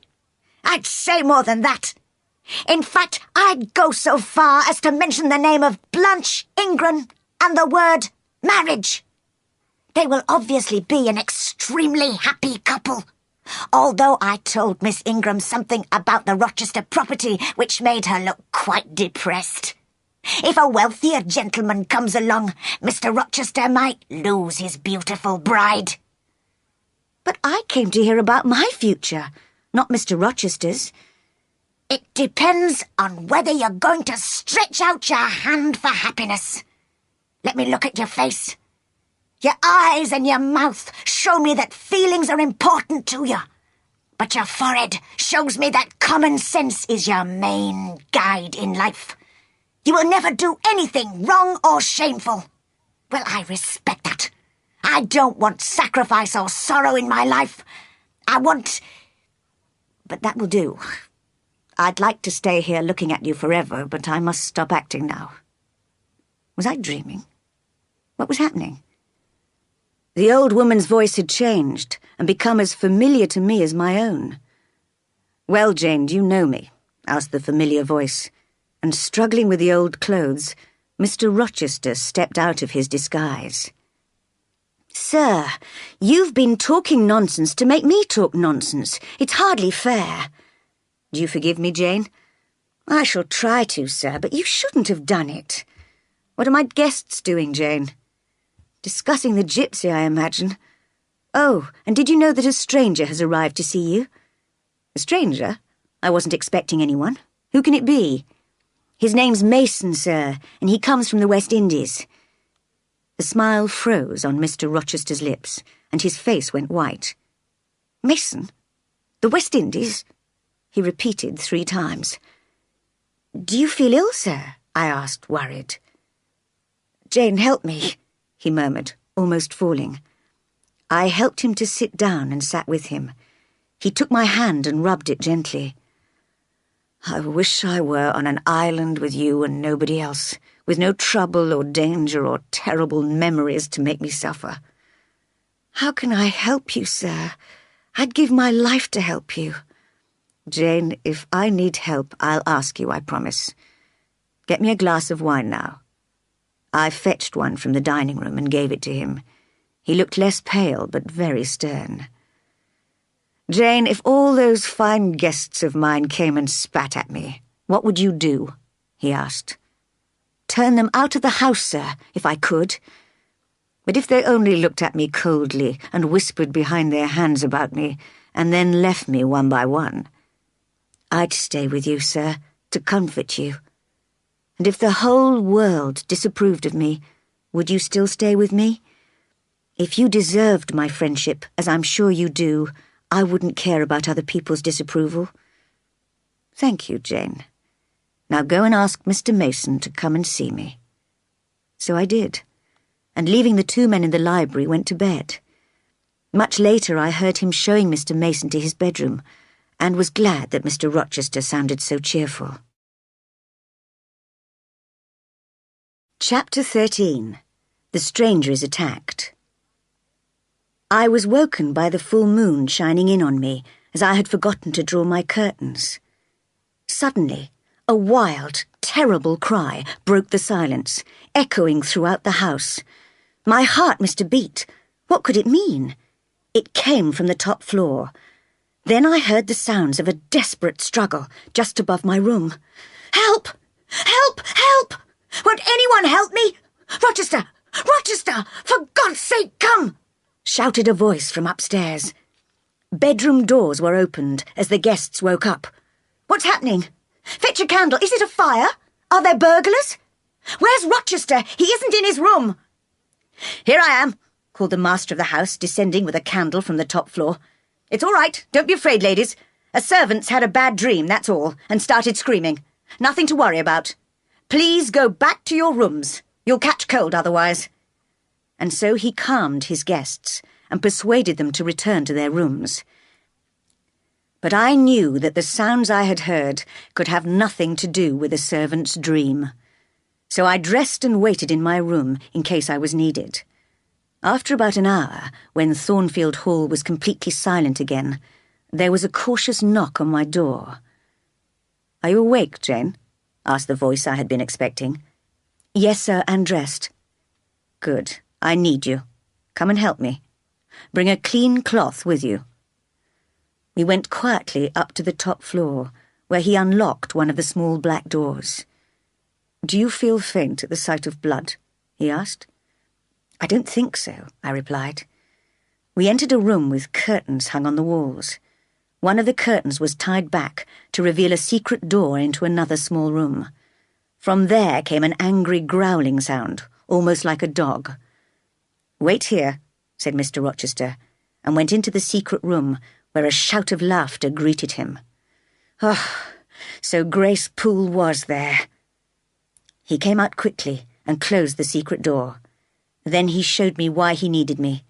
In an armchair lay Mr. Mason, his clothes and his arm covered in blood. As we bent over him, he opened his eyes and groaned. "Am I going to die?" he murmured weakly. "No, man, don't be foolish. It's just a scratch," answered Mr. Rochester. "Now, Jane," turning to me, "I'll have to leave you in this room with Mason while I fetch the doctor. You must wipe away the blood with a damp cloth like this and help him to drink a little water. But on no account must you speak to him. Is that understood?" I nodded and nervously watched him leave the room. I could hear him turning the key in the lock. So here I was, in the middle of the night, locked in with a bleeding, dying man and a wild, murdering woman only the other side of a door. It seemed a long night, interrupted only by Mason's groans and by occasional animal-like noises from the secret room. I had plenty of time to wonder why these violent attacks happened, First the fire in Mr. Rochester's room, and now a physical attack on a stranger. And how was Mr. Mason involved? Why was he here on the top floor? I had heard his host showing him to a bedroom near mine on the second floor. And why was Mr. Rochester so frightened when Mr. Mason came to Thornfield? At last, Mr. Rochester arrived with a doctor, who cleaned and bandaged Mason's wounds. "Strange," remarked the doctor. "The skin on the shoulder has been torn by teeth, as well as a knife." "She bit me," murmured Mason, "when Rochester managed to get the knife from her." "Well, I warned you not to see her alone," said Rochester. "You should have waited till the morning. Then we could have seen her together. Don't worry, man. When you get back to the West Indies, you can forget her. Think of her as dead and buried. Now, Doctor, is Mason ready to be moved? I have a carriage waiting outside. You'll take him home with you to avoid gossip, and then in a few days he'll be fit enough to leave the country." Although it was now early morning, the house was still in total silence, and so there were no witnesses to see Mason being helped downstairs and put in the carriage. "Look after him, Doctor," said Rochester. "Goodbye, Dick." "Edward, make sure she's taken care of. Make sure she's treated well." Mason could not continue, but burst into tears. "I'll do my best, Dick, as I always have done," replied Rochester, shutting the door of the carriage, which rolled away. "But I wish there was an end to it," he murmured to himself. As we were walking back through the garden to the house, he said to me, "Jane, you've had a strange night. You look pale. Were you afraid when I left you alone with Mason?" "Not of Mason, sir, but of Grace Poole in the secret room. But I'd locked her door. I would never leave you in danger." "Will she go on living here, sir?" I asked. "Oh, yes. Don't think about her." "But I'm sure your life is in danger while she's here." "Don't worry, I can take care of myself. I'm in more danger while Mason's in England. I live in constant fear of a disaster." "But Mr. Mason's weak. You have great influence with him." "Yes, he wouldn't knowingly hurt me, but by one careless word he could destroy, if not my life, at least my chance of happiness. Sit down with me on this bench, Jane. I want to ask you something." The early sun warmed the bench and the birds were singing. "Now, Jane, suppose a boy in a foreign country makes a mistake. Not a crime, mind you. The results of this mistake have a terrible effect on his whole life. He comes home after years of suffering and meets someone who is fresh and good and pure. Now, can he ignore society? Can he forget the past and live the rest of his life with her in peace?" It was a difficult question to answer. In the end, I said, "You can't rely on a human being to cure you of evil and give you peace. You must ask God's help." "But I think I've found the cure. It's—" He paused. I held my breath. I almost thought the birds would stop singing to hear the name he was going to say. "Yes," he said in quite a different, hard voice. "You've noticed my love for Miss Ingram, haven't you? Don't you think she'll cure me of my wickedness, Jane? Oh, I can hear some of the guests in the garden. Go into the house by the back door." As I went one way and he another, I heard him say cheerfully to the gentleman, "Mason's already left. I got up early to say goodbye to him." Chapter 14. Trouble at Gateshead. When I was a child at Gateshead, Bessie the nursemaid used to say that to dream of children was a sure sign of trouble to come. For a whole week now, I had dreamt of a small child every night, and perhaps Bessie was right, as a message came from Gateshead. It appeared that my cousin, John Reed, who had spent and wasted all his money and some of his mother's, and been in debt or in prison most of his life, had killed himself a week before. And then Mrs. Reed, whose health had been badly affected by worrying about her son, had suddenly fallen ill when she heard of his death. Although she could hardly speak, she had recently managed to express a wish to see me, and so my cousins Eliza and Georgiana had sent their coachman Robert to bring me back to Gateshead. I felt I could not refuse to see my aunt, perhaps for the last time. So I went to ask Mr. Rochester's permission to leave Thornfield for a while. I found him talking to Miss Ingram, who looked at me in disgust when I interrupted their conversation. "Well, Jane, what is it?" he asked, when we had left the room full of guests and gone into the library. "Please, sir, I would like permission to visit my aunt, who is ill, for a week or two." "Your aunt? You told me you had no relations." "I have none who love me, sir. She's Mrs. Reed, my uncle's wife. Her son has died recently. I really can't neglect her now that she is dying." "What nonsense, Jane. Rushing off to visit an old lady who has never loved you. But I see you've decided to go. Where does she live and how long will you stay?" "She lives at Gateshead, sir, 100 miles away. I'll stay as short a time as I can." "Promise me only to stay a week." "I can't promise, sir. I might have to stay longer." "And you certainly can't travel 100 miles alone." "They've sent the coachman for me, sir. I'll leave tomorrow." Mr. Rochester thought for a while. "Well, you'll need some money. I haven't paid you any salary yet. How much have you in the world, Jane?" he asked, smiling. I showed him my tiny purse. He took it and laughed as he counted the few coins. Then he took out his wallet. "Here is £50, he said, offering me a note. "But you only owe me £15, sir," I cried. "On second thoughts, give me that back. If you had £50, perhaps you would stay away for 3 months. Here is £10. Is that enough?" "Now you owe me £5, sir," I pointed out. "You'll have to come back for it then," he said, laughing. "There's something else, sir. You've told me you're going to marry soon. In that case, Adele should go to boarding school." "To get her out of my lovely bride's way? A very sensible suggestion. But what about you?" "I must find another job somewhere. I'll advertise." "Don't you dare," he growled.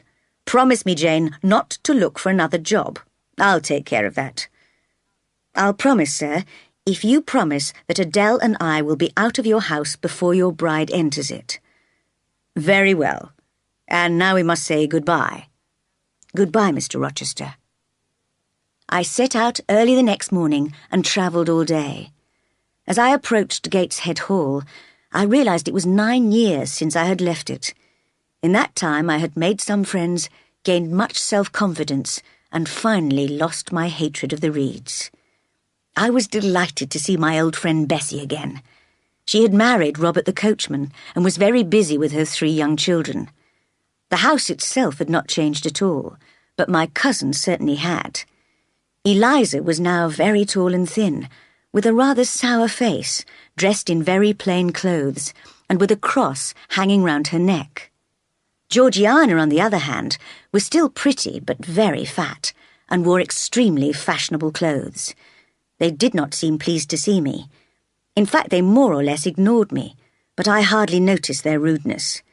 I told the housekeeper that I would be staying for several days, and then went straight to my aunt's room. I remembered it well from my childhood. I had often been called there to be punished. Bending over her bed, I kissed her. "How are you, dear aunt?" I asked. I had sworn never to call her aunt again, but I did not regret breaking that promise to myself.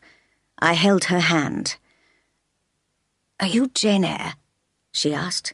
Her face, although deathly pale, was as stern as ever, and she removed her hand from mine. "That child was more trouble to me than anyone would believe. I was glad to send her to Lowood. And John, poor John, he needs so much money. Where can I get more money from? What will happen?" She seemed very confused and excited, so I left her to sleep. Her illness got worse in the next few days. I spent some time every day looking after her, and the rest of the time with my cousins, listening to their plans for the future. Eliza was planning to join a religious community after her mother's death, but Georgiana was hoping to stay in London with relations, to see the new fashions and go to all the parties. It was quite clear they had no real feeling for their mother and were almost looking forward to her death. One dark, stormy night, I visited the dying woman. She lay there asleep in her room, neglected by her daughters and servants. As I looked out of the window into the black emptiness, I wondered about the great mystery of death and thought of Helen Burns, who was so sure her spirit would go to heaven.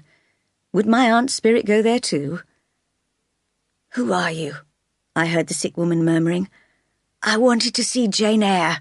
I must tell her something." "I am Jane Eyre, Aunt," I told her gently. "I know I'm very ill," she said weakly. "Before I die, I must confess what I've done wrong. First, I broke my promise to my husband about you. And second—" She broke off. "After all, perhaps I don't need to tell her," she said to herself. And then, "No, it's no good. I know I'm dying. I must tell her, and quickly. Jane Eyre, take the letter from the top drawer of my desk and read it." I did so. It said, "Madeira. Dear Mrs. Reed, please inform me of the address of my niece, Jane Eyre. As I am unmarried with no children and fairly wealthy, I would like her to come to Madeira to live with me and to inherit all my property when I die. John Eyre." "Why did I never hear of this?" I asked, amazed. "I hated you so much that I wrote back to him telling him you had died of typhus fever at Lowood. That was my revenge on you for causing me so much trouble," she cried angrily. "Dear Aunt," I said, "don't think about that any more. I was only a child. It's not surprising I was a nuisance." "You were always so angry and violent. Such a wicked child." "Not as wicked as you think. I would have loved you if you'd let me. Forget it all and kiss me now, Aunt." But it was too late for her to break the habit of dislike, and she turned away from me. Poor woman. She died soon afterwards, keeping her hatred of me alive in her heart, and no one at Gateshead cried for her. Chapter 15. The Future Mrs. Rochester. And so I set out on the long journey back to Thornfield. Mrs. Fairfax had written to me while I was at Gateshead, telling me that the guests had all gone, and Mr. Rochester had gone to London to buy a carriage for his wedding. It was clear that he would be getting married very soon. After a long day sitting in the coach, I decided to get out at Millcote, leave my luggage at the hotel, and walk across the fields to Thornfield. It was a warm June evening, and I felt glad to be going home. I had to remind myself sternly that Thornfield was not my permanent home, and that the person I was so looking forward to seeing was perhaps not even thinking of me. And then I saw him. He was sitting on the gate ahead of me, writing in a notebook. He noticed me at once. "Hello," he cried. I was trembling at the unexpected sight of him, and could not control my voice, so I approached in silence. "So it's Jane Eyre," he continued. "Why didn't you send for a carriage? It's just like you to come on foot from Millcote. Now, what have you been doing for a whole month?" "I've been looking after my aunt, sir, who's just died."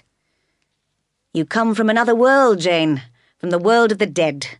I think you must be a spirit, and absent for a whole month. I'm sure you've quite forgotten me." Even though I knew I would soon lose him, he had such power to make me happy that I was in heaven listening to him. "Did Mrs. Fairfax tell you I've been to London?" he asked. "Oh, yes, sir, she did." "And I expect she told you why I went there?" "Well, you must see the carriage I've bought, Jane. It will suit Mrs. Rochester perfectly. I only wish I were more handsome, as she's so beautiful. Can't you put one of your spells on me to make me more attractive for her?" "That's beyond the power of magic, sir," I replied, while thinking, to someone who loves you, you are handsome enough. Mr. Rochester was sometimes able to read my thoughts, but this time he just smiled warmly at me and opened the gate. "Pass, friend," he said, "and welcome home." I could have just walked past him in silence, but something made me turn and say quickly, before I could stop myself, "Thank you, Mr. Rochester, for your great kindness. I'm glad to come back to you, and wherever you are is my home, my only home." I ran across the field and into the house before he had time to answer. 2 weeks passed after my return with no news of the wedding. There were no preparations at Thornfield and no visits to the Ingram family, who lived only a few miles away. I almost began to hope. It was the middle of summer, and every day the sun shone on the green fields, the white baked roads and the cool dark woods. One evening, after Adele had gone to sleep, I went into the garden. I discovered a quiet place where I thought nobody would find me, but then I noticed Mr. Rochester had come into the garden too. Hoping to escape back to the house, I crept quietly behind him while he was bending over to admire an insect, but... "Jane," he said suddenly, "come and look at this beautiful insect." "Oh, now he's flown away. No, don't go back to the house, Jane, on such a lovely night. Come and walk with me." I could not find a reason for leaving him, so I accompanied him in silence. "Jane," he began, "you like Thornfield, don't you? And you even like little Adele and old Mrs. Fairfax, don't you?" "I do, sir. I really don't want to leave them." "What a pity," he sighed. "That's what happens in life. No sooner have you got used to a place than you have to move on." "Do I have to move on, sir? Leave Thornfield?" "I'm afraid you must, Jane." "Then you are going to be married, sir?" "Exactly, Jane. And as you have pointed out, when I take the lovely Miss Ingram as my bride, you and Adele must leave the house, so I'm looking for a new job for you." "I'm sorry to cause you trouble," I said miserably. "No trouble at all. In fact, I've already heard of a very good job which would be just right for you, teaching the 5 daughters of an Irish family. You'll like Ireland, I think. They're such friendly people," he said cheerfully. "It's such a long way away, sir." I was fighting to keep my tears back. There was an icy coldness in my heart. "Away from what, Jane?" "From England and from Thornfield and... well, from you, sir." I could not stop myself and burst into tears immediately. "It certainly is very far away," he said calmly. "Let's sit on this bench, Jane, like old friends saying goodbye. You know, I sometimes feel as if you and I were connected by a string tying our 2 hearts together. And if you went to Ireland, I think that string might break and I might bleed to death." I wish I'd never been born," I cried. "I wish I'd never come to Thornfield." No longer able to control my feelings, I poured out what was in my heart. "I can't bear to leave, because here I've been treated kindly, and because I've met you, Mr. Rochester, and I can't bear never to see you again. Now I have to leave. I feel as if I'm dying." "Why do you have to leave?" he asked innocently. "Why?" I repeated, amazed. "Because you're marrying Miss Ingram. She's your bride." "My bride? I have no bride," he answered. "But I will have one, and you must stay." "I can't stay," I cried furiously. "Do you think I can watch another woman become your bride? Do you think I'm a machine without feelings? Do you think, because I'm small and poor and plain, that I have no soul and no heart? Well, you're wrong. I have as much soul and heart as you. It is my spirit that speaks to your spirit. We are equal in the sight of God." "We are," repeated Mr. Rochester, taking me in his arms and kissing me. "Don't struggle, Jane, like a wild, restless bird." "Let me go, Mr. Rochester. I am no bird, but a free human being." And I managed to break away. "Yes, Jane, you are free to decide. I ask you to walk through life with me, to be my constant companion." "You're laughing at me. You've already chosen your companion for life." I was crying quietly, while Mr. Rochester looked gently and seriously at me. "Jane," he said, "I ask you to be my wife. You are my equal, Jane. Will you marry me? Don't you believe me?" "Not at all," I answered. "I'll convince you. Listen, I don't love Miss Ingram and she doesn't love me." She only liked me for my wealth. And when I, disguised as the gypsy woman, told her that I had only a little money, she and her mother lost interest in me. You strange, magical spirit, I love you. You small and poor and plain. I ask you to marry me. You want to marry me? I cried, almost beginning to believe him. But I have no friends, no money, no family. I don't care, Jane. Say yes quickly. It's cruel to make me suffer like this. Give me my name. Say, Edward, I'll marry you, he cried, his face very pale in the moonlight. Are you serious? Do you really love me? Do you honestly want me to be your wife? I asked. I swear it. Then, Edward, I will marry you. My little wife. He held me in his arms for a long time, kissing me gently. Once he murmured, "No family. That's good. No family to interfere." And then, "I don't care what people think." And again, "Are you happy, Jane?" I thought of nothing except the great happiness of being with him forever. But while we were talking, the weather had changed. A strong wind was now blowing, and there was a loud crack of thunder. Suddenly rain poured down, and although we hurried back to the house, we were quite wet when we arrived in the hall. We did not notice Mrs. Fairfax standing in the shadows. "Good night, my darling," he said, kissing me repeatedly. As I ran upstairs, I caught sight of the old lady's shocked face. Tomorrow I'll explain to her, I thought. Just then I was too happy to think about anything except our bright future. Outside, the storm continued furiously all night, and in the morning we discovered that the great tree at the bottom of the garden, which had stood for hundreds of years, had been hit by lightning and torn in half.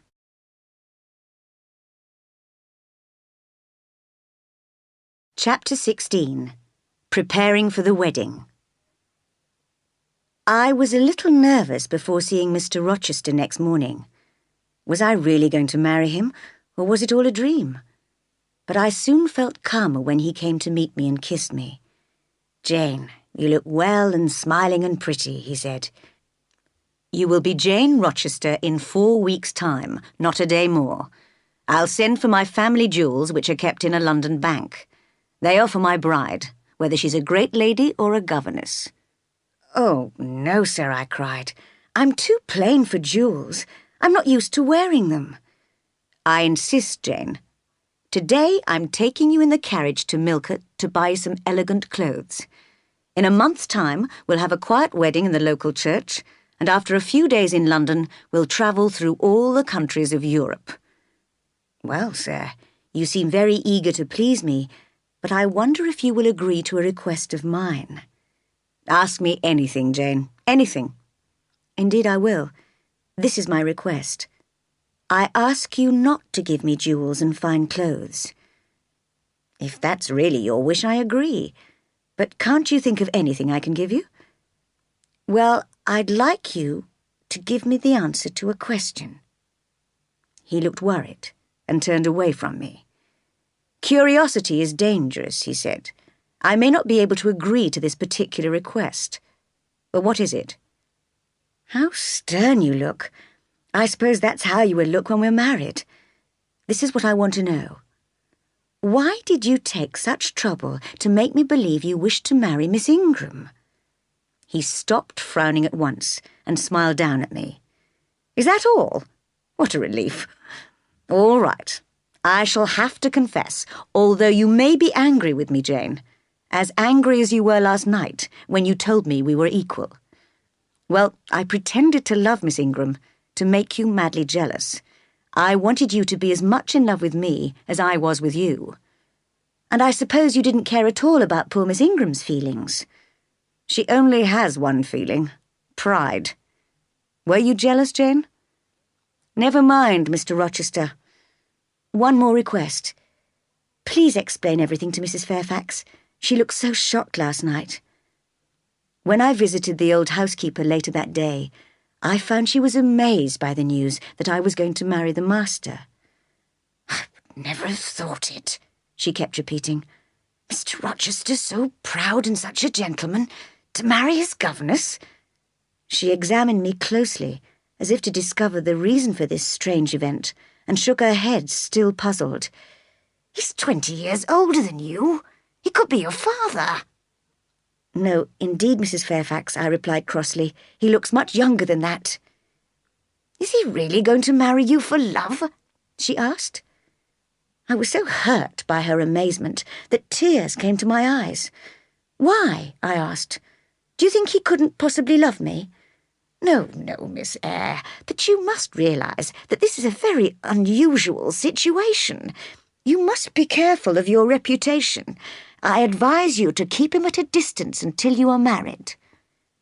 Although I was upset by the old lady's words, I followed her advice, and in the weeks before the wedding, I went on teaching Adele as usual. Only in the evenings did I spend some time with Mr. Rochester, and I was careful not to allow him to hold me in his arms or kiss me. Sometimes he was angry with me and called me a hard little thing or a cruel spirit, but I preferred that to being called my darling. I saw that Mrs. Fairfax approved of my correct behaviour, and I knew that he respected me for it. But it was not easy for me. I would rather have shown him my love. My future husband was becoming my whole world, and more than that, my hope of heaven. At last, the night before the wedding arrived. My clothes were packed and I was ready. But I was anxious to see Mr. Rochester, who had been away on business, so I ran out of the quiet house to meet him on the road. A wild, stormy wind was blowing, and in the garden I passed the wreck of the great tree. Then suddenly I saw him riding towards me. "You see," he shouted, "you can't do without me. Jump up onto my horse." Together we rode back to Thornfield. While he ate dinner, I sat quietly beside him. He looked closely at me. "You look sad, Jane," he said. "Is anything wrong? Are you nervous about your new life?" "No," I replied firmly. "I'm not worried about that, because I love you. But last night, I had a strange dream, a terrible dream. It was dark and windy outside, and before I went to sleep, I could hear a dog growling in the distance. In my dream, I was carrying a small child in my arms down a long road. I was trying to catch up with you, but I couldn't. And you still worry about a foolish dream when I'm close to you? But say you love me again, Jane." "I do love you, Edward, but I haven't finished my story." "Is there more? Well, go on." "I dreamed that Thornfield was totally destroyed, just a heap of stones. I was still carrying the child, but now I could see you riding away into the distance. I knew you would never come back. Then I woke up." "That's all then, Jane? Nothing to worry about?" "No, wait. There was candlelight in my room, and a strange shape examining the wedding dress hanging in my cupboard. My blood ran cold. It wasn't Mrs. Fairfax or any of the servants. It wasn't even Grace Poole. It was a horrible sight." "Describe the shape, Jane." "It looked like a tall woman, with long, thick, dark hair hanging down. She took up the beautiful veil you bought me, put it on her own head, then turned to admire herself in the mirror. It was then that I saw her wild, inhuman face. She removed the veil, tore it in two, and threw it on the floor." "And then?" Mr. Rochester seemed almost nervous. "She came to my bedside, put her candle close to my face, and stared fiercely at me. I must have fainted, and I suppose she left. Now, can you tell me who or what that woman was?" "Jane, you are too sensitive. That was just a dream. Don't think about it any more," he answered comfortingly. "That's just what I said to myself when I woke up this morning. But when I looked on the floor, there was the veil, torn in two halves." I felt Mr. Rochester suddenly tremble. "To think what might have happened," he cried, throwing his arms around me. "Thank God it was only the veil." After a few moments, he said calmly, "Now, Jane, be sensible. That woman must have been Grace Poole. There is no other explanation." "Perhaps you're right," I admitted slowly. "One day I'll explain to you why I keep her in my house. But tonight, go and sleep in Adele's room. You'll be quite safe there. Just dream about our future." Chapter 17. The Wedding Day. We had no friends or family to accompany us to the church. I had not told my Reed cousins about our wedding, but I had written to my uncle, John Eyre, in Madeira. Mr. Rochester was in such a hurry that he only allowed me a short time to put on my wedding dress and veil. "Jane, you look lovely," he said, "but you can only have 10 minutes for breakfast." We almost ran up the road to the church, his strong hand holding mine. His dark face looked stern, and he did not speak. I did not notice the weather or my surroundings at all. I only wanted to know why he looked so fierce. Suddenly, he noticed how pale I was, and stopped for a moment to let me get my breath back. Then we walked more slowly into the church. The priest and the clerk were waiting for us. There was nobody else except 2 strangers who were standing at the back of the church. The ceremony began, and soon I heard the priest come to the point in the wedding where he had to ask, "Is there any reason why these 2 people should not be married?" The priest paused for a second, as was the custom, but before he could continue, a voice from the back of the church said clearly, "There is a reason." The priest looked up from his book and stood silent. Mr. Rochester said in his deep voice, without turning his head, "Continue with the ceremony." Silence fell again. Then the priest shook his head. "I must investigate this first," he said. One of the strangers from the back of the church came forward and said calmly and quietly, "This wedding cannot continue because Mr. Rochester is already married." I felt as if I had been hit. Mr. Rochester's whole face was like colourless marble. Without speaking or smiling, he was holding me tightly round the waist, as if he would never let go. "Who are you?" he growled at the stranger. "And tell me what you know of this supposed wife of mine." "I'm a lawyer, sir. I have a certificate here proving that you married Bertha Mason in the West Indies 15 years ago." "That may prove I've been married, but it doesn't prove that she's still alive." "I can produce a witness," said the lawyer, "who has seen her alive recently."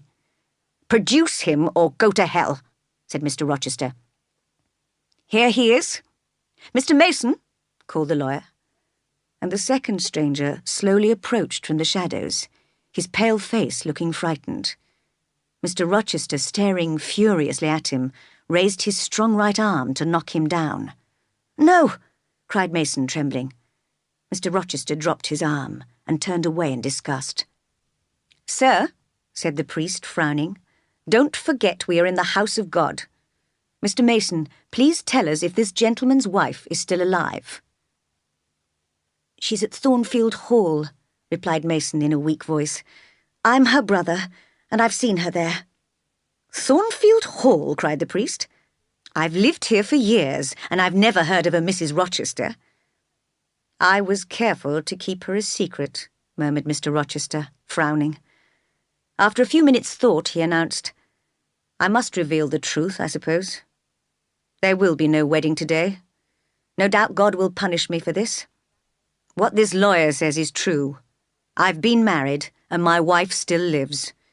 I was tricked into marrying her when I was young in the West Indies. Madness runs in her family, but they didn't tell me that. Now she's more of an animal than a woman. I keep her locked away, guarded by my old servant, Grace Poole. I invite you all to come to my house to see her, and to judge whether I had the right to ask this innocent young girl to marry me. Follow me."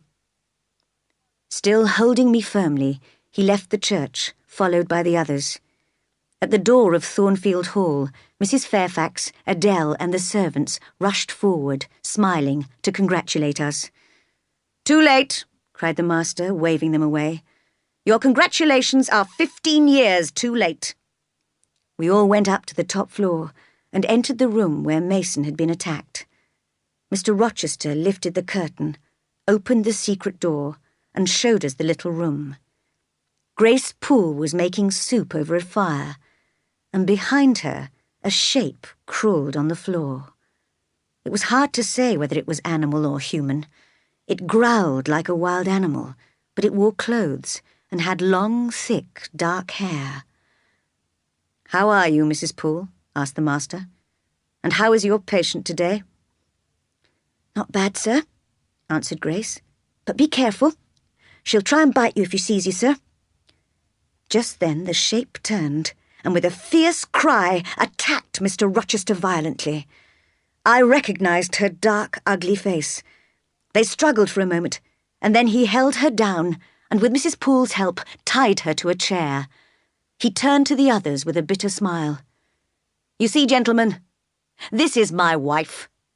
This is the partner I have to live with forever. And instead, I wish to have this," laying his hand on my shoulder. "This young girl. Can you honestly blame me? Compare the two and then judge me." We all left the room silently. As we went downstairs, the lawyer said to me, "I know you weren't aware of this, Miss Eyre. Nobody will blame you. And Mr. Mason will tell your uncle so when he goes back to Madeira." "My uncle? Do you know him?" I asked, surprised. "I'm his lawyer. Mr. Mason and he have often done business together. On his way back to the West Indies, Mr. Mason stopped in Madeira and stayed with Mr. Eyre, who mentioned that his niece was going to marry a Mr. Rochester." "Yes, I wrote to tell him I was getting married," I said. "Well, when Mr. Mason explained that Mr. Rochester was already married, your uncle sent him straight back to England to prevent you from marrying and making a terrible mistake. I'm afraid your uncle is very ill and will probably die soon, so I think you had better stay in England until you receive further news of him." After the gentleman had left, I entered my room and locked the door. Slowly I took off my wedding dress and veil. I was weak and exhausted, and only just beginning to realize what had happened. Could I ever again trust the being I had turned into a sort of god? I would not think of him as evil, but he could not have felt real love for me. How foolish I had been to believe him and love him so much. My hopes were all dead, and my future was empty. I lay on my bed, faint and wishing for death, while darkness swam around me. Chapter 18. Mr. Rochester's Explanation. Sometime in the afternoon I recovered a little, but I felt faint as I stood up and realized I had not eaten anything all day. So I opened my bedroom door and almost fell over Mr. Rochester, who was sitting in a chair just outside. "I've been waiting for you all this time, Jane," he said, "and I haven't heard you scream or shout or cry. Aren't you angry with me? I never meant to hurt you. Will you ever forgive me?" He sounded so sincere that I forgave him at once in my heart. "Scold me, Jane. Tell me how wicked I am," he said. "Sir, I can't. I feel tired and weak. I want some water." He took me in his arms and carried me downstairs to the library, where he put me in front of the fire and gave me a glass of wine. I began to feel better. He bent to kiss me, but I turned my face determinedly away. "What?" he cried. "You refuse to kiss me? Because I'm Bertha Mason's husband? Is that it?" "Yes, sir." "I know you very well, Jane. I know how firm you are when you've decided something. You're planning to destroy my hope of happiness. You intend to be a stranger to me from now on. And if I'm friendly towards you in future, you'll remind yourself. That man nearly made me his mistress. I must be ice cold to him. And ice cold is what you'll be." "It's true, sir," I said, trying to stop my voice from trembling, "that everything around me has changed. So I must change too. Adele must have a new governess." "Oh, Adele will go to boarding school. I've already decided that. And you and I will both leave this house, This narrow stone hell, this house of living death. We can never be happy here, under the same roof as that woman. Oh, I hate her." "You shouldn't hate her, sir," I said. "It's not her fault she's mad, poor thing." "Jane, my darling, it's not because she's mad that I hate her. If you were mad, I wouldn't hate you. I'd look after you lovingly. But why talk of madness? We are all ready to travel. Everything is packed. Tomorrow we'll leave. I have a place to go to, where nobody will find us or talk about us." "And take Adele with you, sir. She'll be a companion for you," I interrupted. I knew I had to tell him soon. "Adele? What do you mean, Jane? She's going to school. I don't want her, I want you with me. Do you understand?" I did, but I slowly shook my head. He was becoming angry and was staring fiercely at me. He looked as if he was about to lose control. I was not at all afraid, because I knew I still had the power to calm him. So I took his hand and stroked it, saying, "Sit down, sir. I'll talk or listen to you as long as you like." I had been struggling with tears for some time, and now I let them flow freely. It was a great relief. "Don't cry, Jane. Please be calm," he begged. "How can I be calm when you're so angry?" "I'm not angry, but I love you so much, and your pale little face looks so stern and decided." He tried to put his arm around me, but I would not let him. "Jane," he said sadly, "you don't love me then." "I do love you," I answered, "more than ever. But this is the last time I can say it. There is only one thing for me to do, but you'll be furious if I mention it."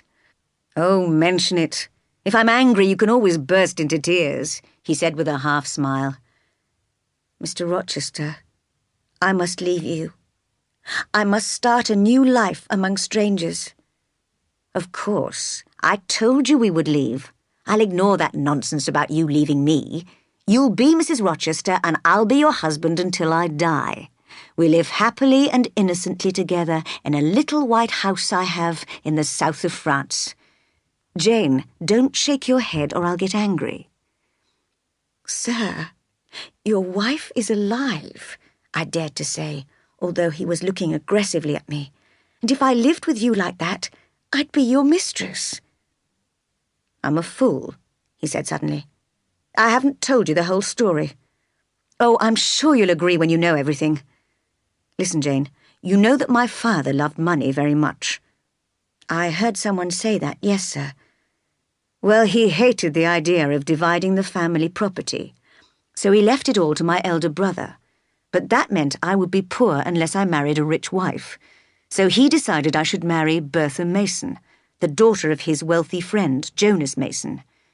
I was young and easily impressed, so when I saw her in the West Indies, beautiful and elegantly dressed, I thought I loved her.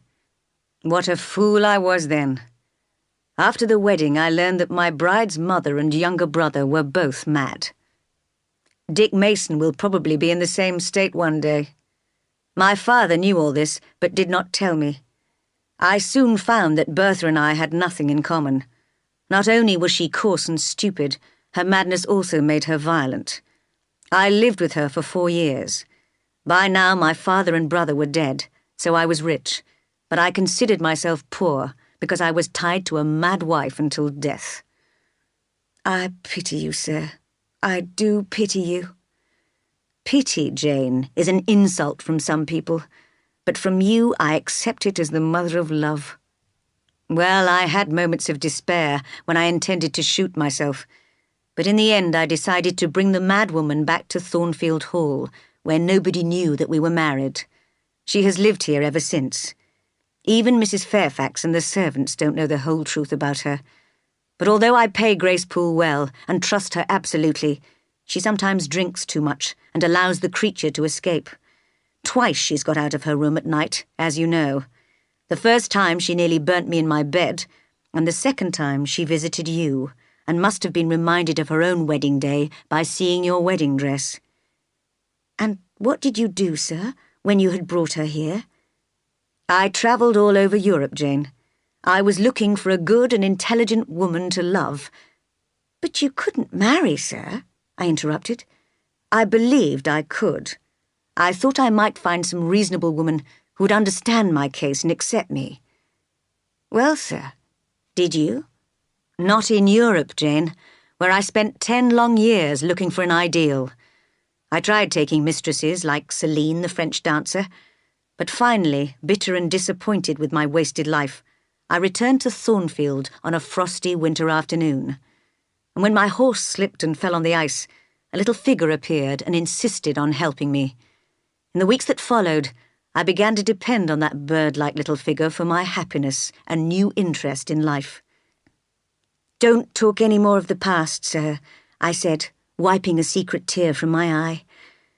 No, Jane, you're right. The future is much brighter. You understand now, don't you?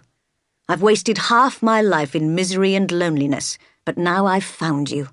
You are at the centre of my heart. It was stupid of me to try to marry you like that without explaining. I should have confessed everything as I do now, and appealed to your great generosity of spirit. I promised to love you and stay with you forever. Jane promised me the same.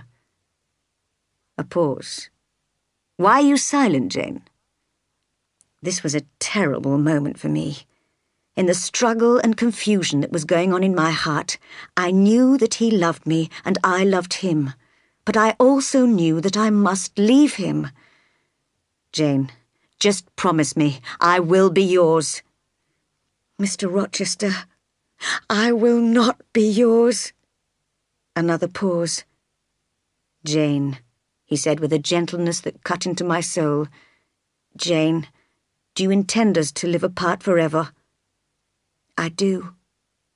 Jane, bending towards me and kissing me, is that still your intention? It is, I replied, pulling away from him. Oh, Jane, this is a bitter shock. It would not be wicked to love me. It would be wicked to do what you want. Jane, just imagine my horrible life when you have gone. I shall be alone with that madwoman upstairs. Where shall I find friendship and hope? You can only trust in God and yourself. Live without doing wrong and die hoping to go to heaven. That's impossible without you. And you have no family to offend by living with me. He was beginning to sound desperate. I knew that what he said was true. However, in my heart, I also knew I was right to leave. He seemed to read my thoughts. Rushing furiously across the room, he seized me violently and stared fiercely into my eyes. He could have broken me in two with one hand, but he could not break my spirit. Small and weak as I was, I stared firmly back at him. Your eyes, Jane, he said, are the eyes of a bird, a free, wild being. Even if I break your cage, I can't reach you. Beautiful creature. You'll fly away from me. But you could choose to fly to me. Come, Jane, come. He let me go and only looked at me. How hard it was to resist that look. I'm going, I said.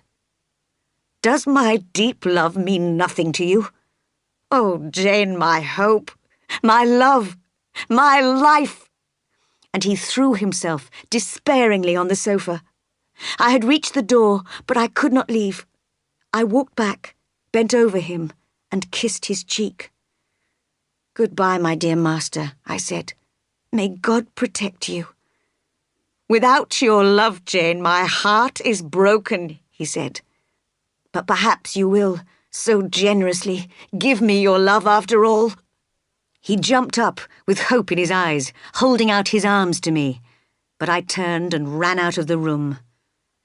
That night, I only slept a little, dreaming of the Red Room at Gateshead. The moonlight shone into my bedroom as it did then, and I saw a vision on the ceiling, a white figure looking down on me. It seemed to whisper to my spirit, "Daughter, leave now before you are tempted to stay." "Mother, I will," I answered. And when I woke up, although it was still dark outside, I wrapped up some spare clothes in a parcel and put a little money in a purse. As I crept downstairs, I could hear Mr. Rochester in his room, walking up and down and sighing. I could find heaven in this room if I wanted. I just had to enter and say, "I will love you and live with you through life until death." My hand moved towards the handle, but I stopped myself and went miserably downstairs and out of the house. Setting out on the road, I could not help thinking of Mr. Rochester's despair when he found himself abandoned. I hated myself for wounding him, and for perhaps driving him to a life of wickedness or even death. I wanted desperately to be with him, to comfort him, but somehow I made myself keep walking, and when a coach passed, I arranged to travel on it as far as my money would pay for. Inside the coach, I cried the bitterest tears of my life. Part 4. A Woman at Moor House. Chapter 19. Finding Shelter. I was put down at Whitcross, a crossroads on the moor, after travelling for 2 days in the coach. As it rolled away, I realised I had left my parcel inside and given the coachman all the coins in my purse. I was alone on the open moor, with no money or possessions. Lonely white roads stretched across the great wide moors as far as the hills. I was glad to see there were no towns here, because I did not want people to question me or pity me. So I walked across the moor until I found a dry place to sleep, in the shelter of a small hill. Luckily it was a warm night with no rain. The next day was hot and sunny, but I needed food and water, so I could not stay on the moor. Taking one of the white roads, I eventually found a small village. I needed all my courage to knock on some of the doors, asking if there was any paid work I could do. None of the village people could help me, and I could not bring myself to beg for food, although by now I felt weak and faint. At the baker's, I offered to exchange my leather gloves for a small cake, but the baker's wife looked at my dirty clothes and said, "I'm sorry, but how do I know you haven't stolen them?" All I ate that day was a piece of bread, which I begged from a farmer eating his supper. I spent another night on the moor, but this time the air was cold and the ground was damp. Next day, I walked from house to house again, looking in vain for work. I was now very weak from lack of food, and I began to wonder why I should struggle to stay alive when I did not want to live. It was getting dark again, and I was alone on the moor. In the distance, I could see a faint light, and I decided to try to reach it. The wind and rain beat down on me, and I fell down several times, but finally I arrived at a long, low house, standing rather isolated in the middle of the moor. Hiding near the door, I could just see into the kitchen through a small, uncurtained window. There was an elderly woman, who might be the housekeeper, mending clothes, and 2 young ladies who seemed to be learning a language with dictionaries. The kitchen looked so clean and bright, and the ladies so kind and sensible, that I dared to knock at the door. The elderly woman opened it, but she must have thought I was a thief or a beggar, because she refused to let me speak to the young ladies. The door closed firmly, shutting me out from the warmth inside. I dropped onto the wet doorstep, worn out and hopeless, prepared to die. There, the young lady's brother found me when he returned home a few minutes later, and he insisted, much against the housekeeper's wishes, on bringing me into the house. They gave me bread and milk and asked my name. "Jane Elliot," I replied. I did not want anybody to know where I had come from. To their further questions, I answered that I was too tired to speak. Finally, they helped me upstairs to a bedroom, and I sank gratefully into a warm, dry bed. For 3 days and nights, I lay in bed, exhausted by my experiences, and hardly conscious of my surroundings. As I was recovering, Hannah, the housekeeper, came to sit with me and told me all about the family. She had known them since they were babies. Their mother had been dead for years, and their father had died only 3 weeks before. The girls, Diana and Mary Rivers, had to work as governesses, as their father had lost a lot of money in business. St. John, their brother, was the vicar in the nearest village, Morton. They only used this house, called Moor House, in the holidays. When I felt strong enough to get dressed and go downstairs, Diana and Mary looked after me very kindly and made me feel welcome in their pleasant home.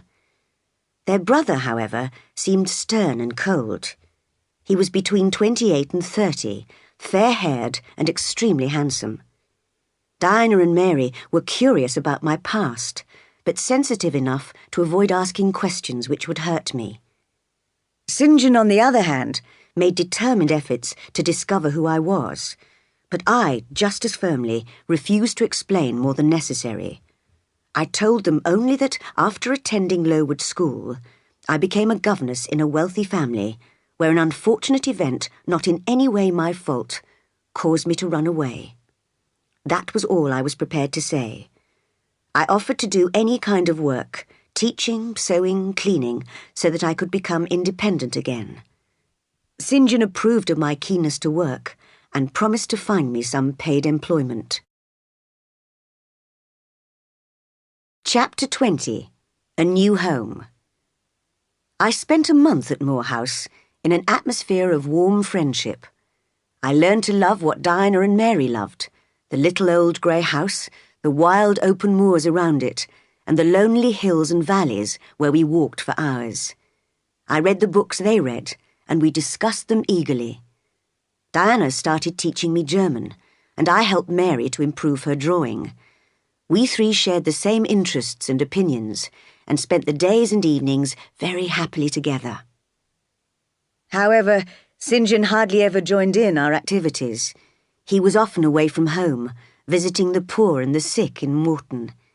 His strong sense of duty made him insist on going, even if the weather was very bad. But despite his hard work, I thought he lacked true happiness and peace of mind. He often stopped reading or writing to stare into the distance, dreaming perhaps of some ambitious plan.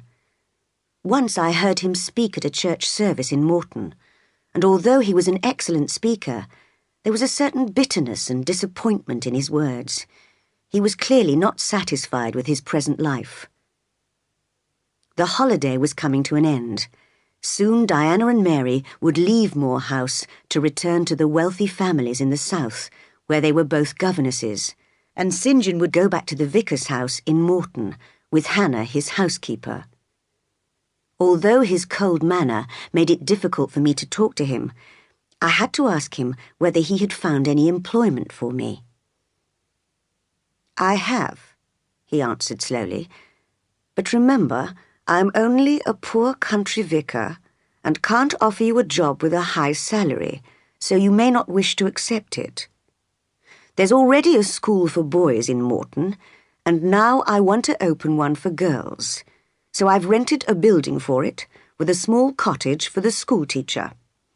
Miss Oliver, who lives in the area and is the only daughter of a rich factory owner, has kindly paid for the furniture.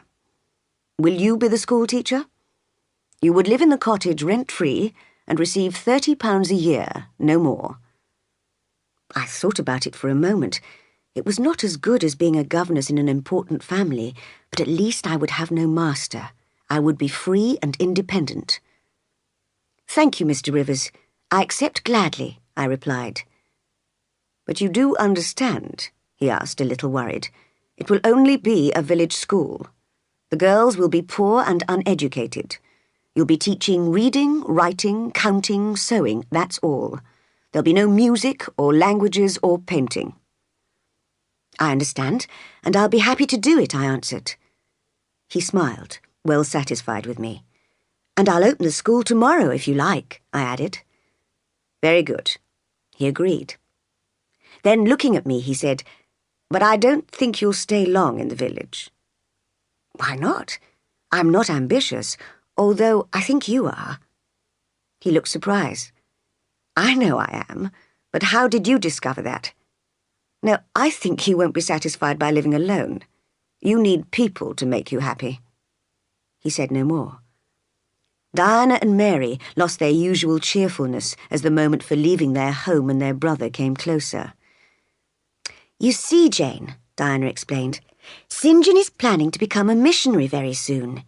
He feels his purpose in life is to spread the Christian religion in unexplored places where the people have never heard the word of God.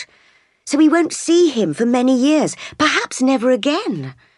He looks quiet, Jane, but he's very determined. I know he's doing God's work, but it will break my heart to see him leave." And she broke down in tears. Mary wiped her own tears away as she said, "We've lost our father. Soon we'll lose our brother too." Just then, St. John himself entered, reading a letter. "Our Uncle John is dead," he announced. The sisters did not look shocked or sad, but seemed to be waiting for more information. St. John gave them the letter to read, and then they all looked at each other, smiling rather tiredly. "Well," said Diana, "at least we have enough money to live on. We don't really need any more." "Yes," said St. John, "but unfortunately we can imagine how different our lives might have been." He went out. There was a silence for a few minutes. Then Diana turned to me. "Jane, you must be surprised that we don't show any sadness at our uncle's death. I must explain. We've never met him. He was my mother's brother, and he and my father quarrelled years ago about a business deal. That's when my father lost most of his money. My uncle, on the other hand, made a fortune of £20,000. As he never married and had no relations apart from us and one other person, my father always hoped we would inherit Uncle John's money. But it seems this other relation has inherited his whole fortune. Of course, we shouldn't have expected anything, but Mary and I would have felt rich with only £1,000 each, and St. John would have been able to help so many more poor people." She said no more, and none of us referred to the subject again that evening. The next day, the Rivers family returned to their separate places of work, and I moved to the cottage in Morton. Chapter 21. Mr. Rivers' Sacrifice. I had 20 village girls to teach, some of them with such a strong country accent that I could hardly communicate with them. Only 3 could read, and none could write, so at the end of my first day I felt quite depressed at the thought of the hard work ahead of me. But I reminded myself that I was fortunate to have any sort of job, and that I would certainly get used to teaching these girls, who, although they were very poor, might be as good and as intelligent as children from the greatest families in England. Ever since I ran away from Thornfield, Mr. Rochester had remained in my thoughts. And now, as I stood at my cottage door that first evening, looking at the quiet fields, I allowed myself to imagine again the life I could have had with him in his little white house in the south of France. He would have loved me.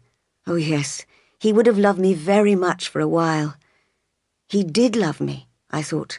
Nobody will ever love me like that again. But then I told myself that I would only have been his mistress in a foreign country, and for a short time, until he grew tired of me. I should be much happier here as a schoolteacher, free and honest, in the healthy heart of England. But strangely enough, St. John Rivers found me crying as he approached the cottage. Frowning at the sight of the tears on my cheeks, he asked me, "Do you regret accepting this job, then?" "Oh, no," I replied quickly. "I'm sure I'll get used to it soon, and I'm really very grateful to have a home and work to do. After all, I had nothing a few weeks ago." "But you feel lonely, perhaps?" he asked, still puzzled.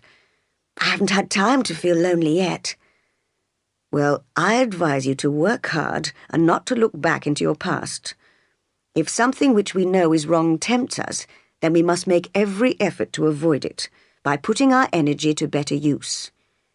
A year ago, I too was very miserable, because I was bored by the routine life of a country vicar, and I was tempted to change my profession.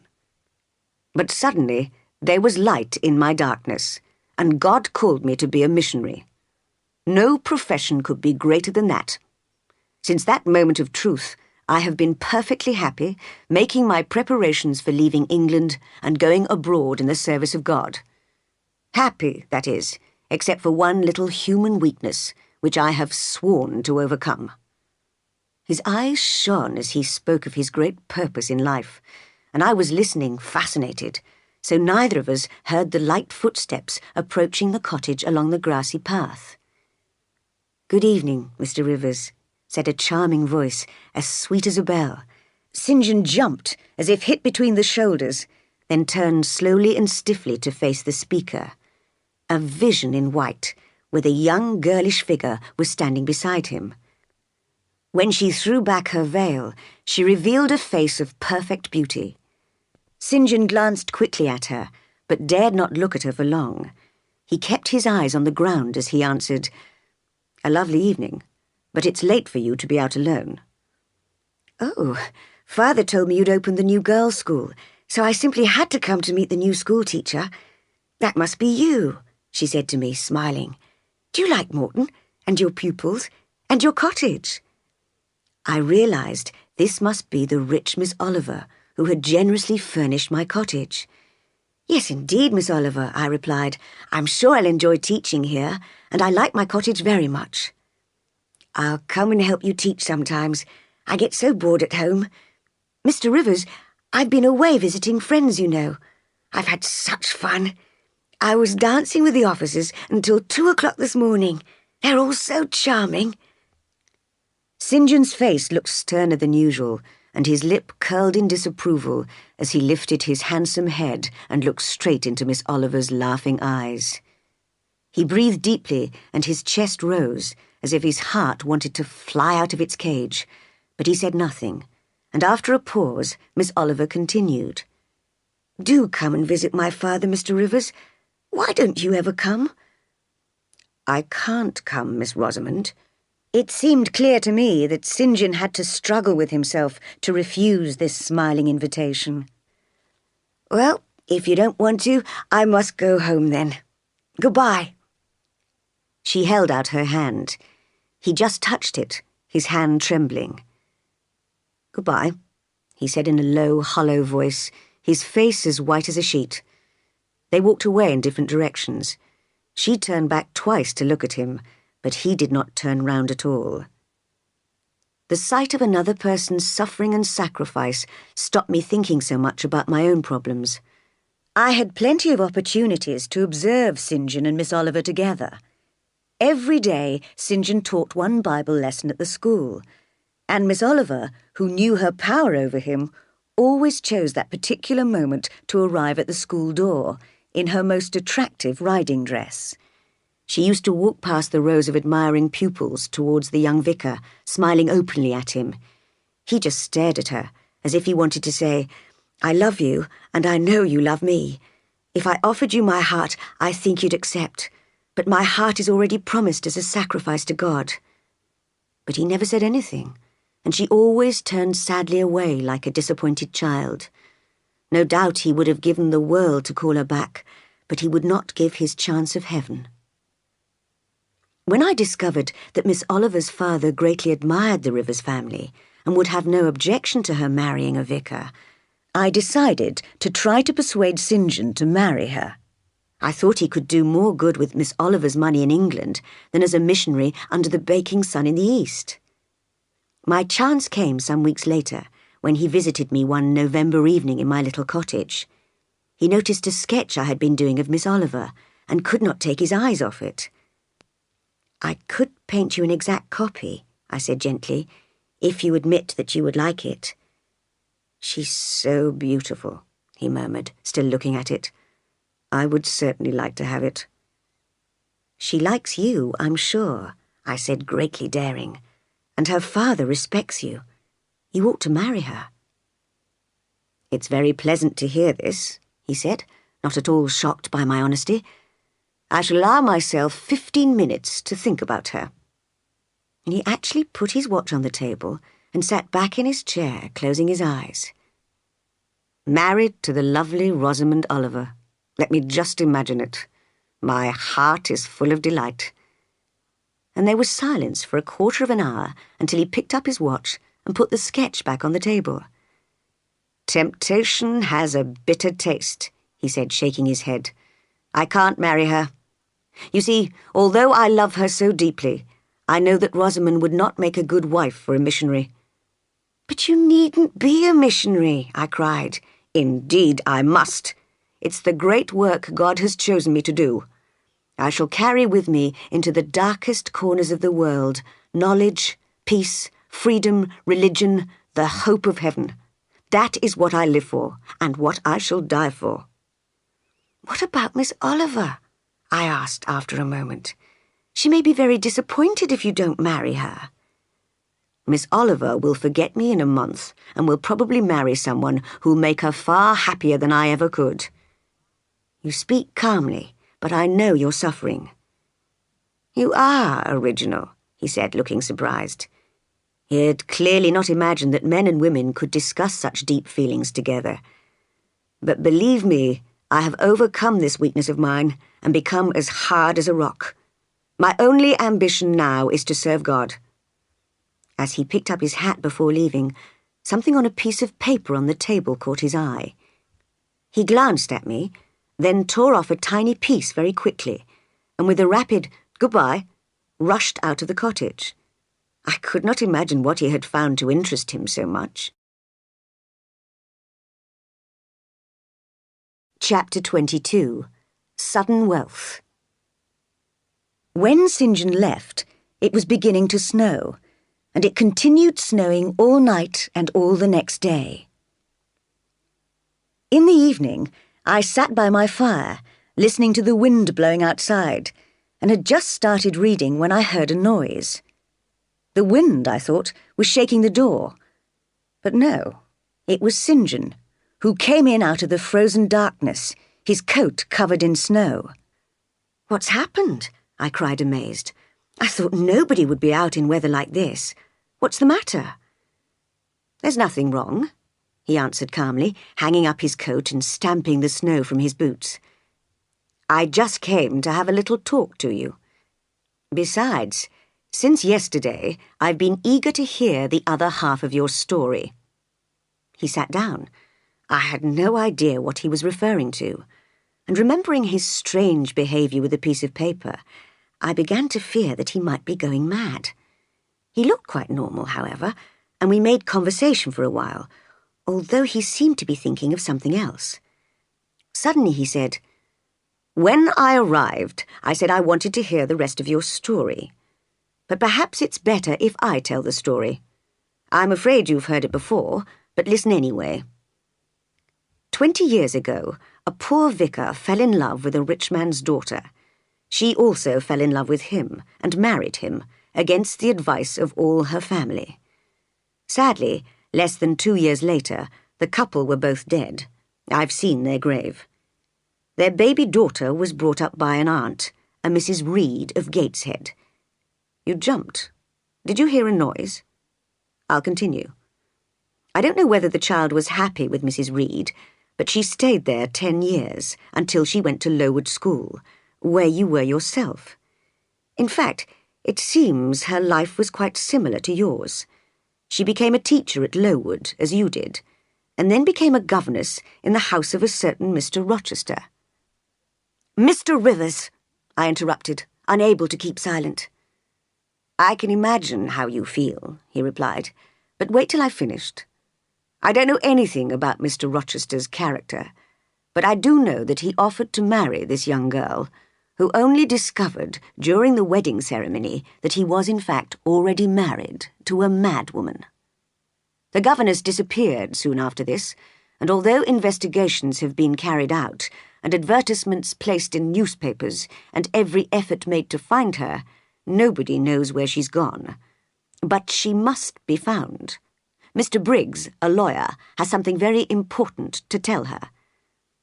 "Just tell me one thing," I said urgently. "What about Mr. Rochester? How and where is he? What's he doing? Is he well?" "I know nothing about Mr. Rochester. Why don't you ask the name of the governess, and why everybody is looking for her?" "Did Mr. Briggs write to Mr. Rochester?" I asked. "He did, but he received an answer not from him, but from the housekeeper, a Mrs. Fairfax. I felt cold and unhappy. No doubt Mr. Rochester had left England for a life of wild pleasure in the cities of Europe. That was what I had been afraid of. Oh, my poor master, once almost my husband, who I had often called my dear Edward. "As you won't ask the governess's name, I'll tell you myself," continued St. John. "I've got it written down. It's always better to have facts in black and white." And he took out of his wallet a tiny piece of paper, which I recognised as part of my sketchbook, and showed it to me. On it I read in my own writing, Jane Eyre, which I must have written without thinking. The advertisements in Briggs spoke of a Jane Eyre, but I only knew a Jane Elliot, said St. John. "Are you Jane Eyre?"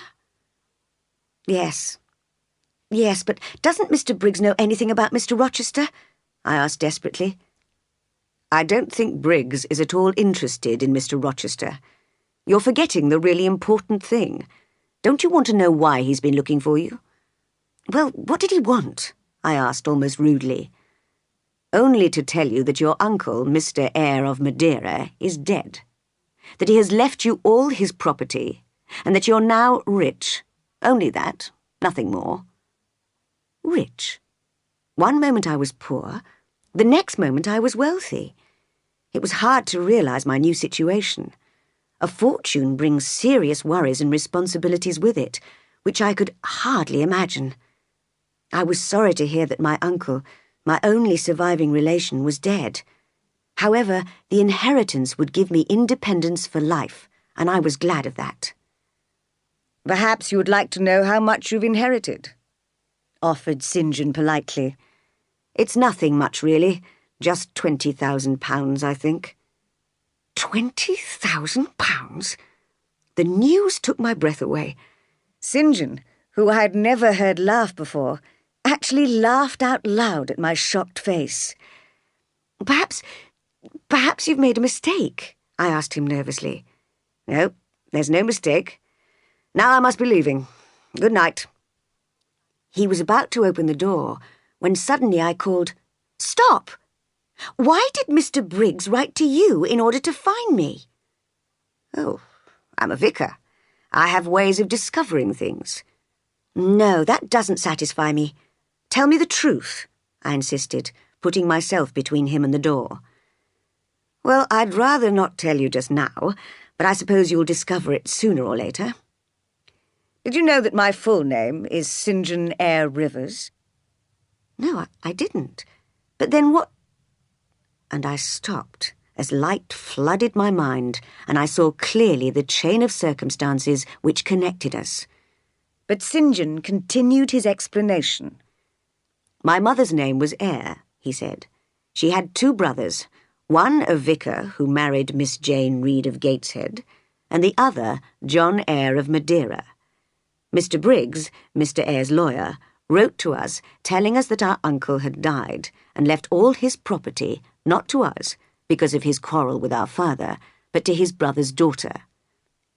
Then Mr. Briggs wrote again later, saying this girl could not be found. Well, I've found her." He moved towards the door, his hat in his hand. "Wait a moment. Just let me think," I said. "So you, Diana and Mary, are my cousins?" "We are your cousins, yes," he said, waiting patiently. As I looked at him, it seemed I had found a brother and sisters to love and be proud of for the rest of my life. The people who had saved my life were my close relations. This was wealth indeed to a lonely heart, brighter and more life-giving than the heavy responsibility of coins and gold. "Oh, I'm glad!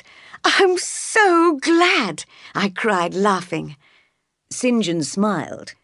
"You were serious when I told you you had inherited a fortune. Now you're excited about something very unimportant." "What can you mean? It may mean nothing to you. You already have sisters and don't need any more family.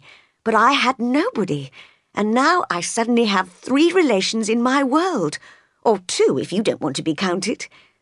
I walked rapidly round the room, my thoughts rising so fast I could hardly understand them. The family I now had, the people who had saved me from starvation, I could now help them. There were 4 of us, cousins. £20,000 shared equally would be £5,000 each, more than enough for each one of us. It would be a fair and just arrangement, and we would all be happy. I would no longer have the worry of controlling a large amount of money, and they would never have to work again. We would all be able to spend more time together at Moor House. Naturally, when I made this suggestion to St. John and his sisters, they protested strongly, and it was with great difficulty that I finally managed to convince them of my firm intention to carry out this plan.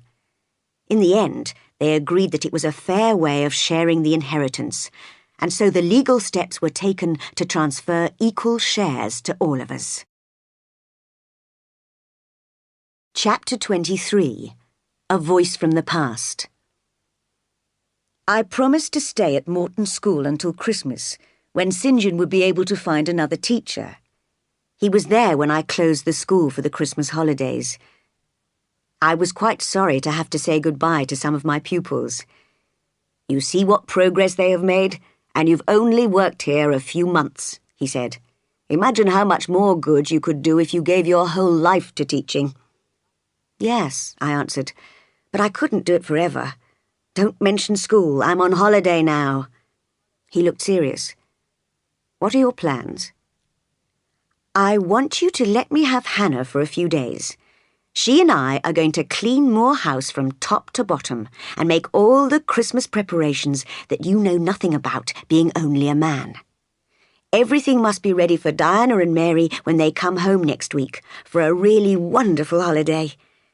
St. John smiled, but he was still not satisfied with me.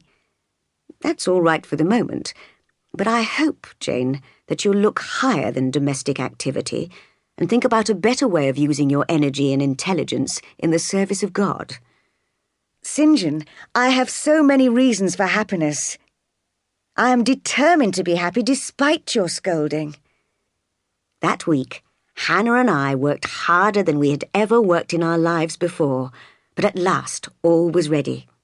It was a delight to see Diana's and Mary's faces when they arrived cold and stiff from their long journey and saw the warm fires and polished furniture and smelt the cakes and meat dishes cooking. We 3 spent the whole of Christmas week in perfect happiness. The air of the moors, the freedom of home, and the beginning of independence made Diana and Mary happier than I had ever seen them. Only St. John remained apart from our conversations and laughter. He continued his serious studies and spent much time visiting the sick as usual. "Do you still intend to be a missionary?" Diana asked him once, a little sadly. "Nothing has changed or will change my plans," he answered. "I shall leave England in a few months' time." "And Rosamond Oliver?" asked Mary gently. "Rosamond Oliver is engaged to a Mr. Granby, a very suitable young man, according to her father." His face was calm. I realized he had managed to overcome what he called his weakness. Gradually, our life at Moor House lost its holiday feeling, and as we took up our usual habits and regular studies again, St. John sat with us more often. Sometimes I had the impression he was observing us. One day, when Diana and Mary were out and I was learning German, he suddenly said to me, "I want you to learn Hindustani instead of German. I'll need it for my missionary work in India, and you could help me to learn it by studying with me. I've chosen you because I've noticed you have better powers of concentration than either of my sisters." It seemed so important to him that I could not refuse, and when his sisters returned, they were surprised to find me learning Hindustani with St. John. From now on, we spent a lot of time together studying. I had to work very hard to satisfy him. Under his influence, however, I felt I was losing my freedom to be myself. I could no longer talk or laugh freely, as I knew he only approved of serious moods and studies. I fell under his freezing spell, obeying all his commands without thinking. One evening at bedtime, as he kissed his sisters good night, and was holding out his hand to shake mine, as usual, Diana said, laughing, "St. John, you aren't treating Jane like one of the family. You should kiss her too." I was rather embarrassed, but St. John calmly kissed me, and did so every evening after that. I had not forgotten Mr. Rochester in all these changes of home and fortune. His name was written on my heart, and would stay there as long as I lived. Not only had I written to ask Mr. Briggs more about him, I had also written twice to Mrs. Fairfax. But after I had waited in vain for 6 months, I lost hope and felt low indeed. Diana said I looked ill and needed a holiday at the seaside, but St. John thought I ought to concentrate on more serious work and gave me even more Hindustani exercises to do. One day, while he and I were walking on the moors, he announced, "Jane, I'll be leaving in 6 weeks." "You're doing God's work. He'll protect you," I replied. "Yes, it seems strange to me that all my friends don't want to join me. God offers a place in heaven to all who serve him. What does your heart say to that, Jane?" My heart is silent, I murmured. "Then I must speak for it," said the deep, stern voice. "Jane, come with me to India as a missionary." Was it a call from God? I felt as if I was under a terrible spell, and I trembled, afraid that I might not be able to escape. "Oh, St. John, don't choose me," I begged. But it was useless appealing to a man who always did what he believed to be his duty, however unpleasant it was. "God intended you to be a missionary's wife," he continued. "Trust in him, Jane. Marry me for the service of God." "I can't do it, St. John. I'm not strong enough," I cried. The iron bars of a cage seemed to be closing in around me. "I've seen how hard you can work, Jane. You will be a great help to me with Indian women and in Indian schools." I thought, yes, I could do that, but I know that he doesn't love me, and despite that, he asked me to marry him.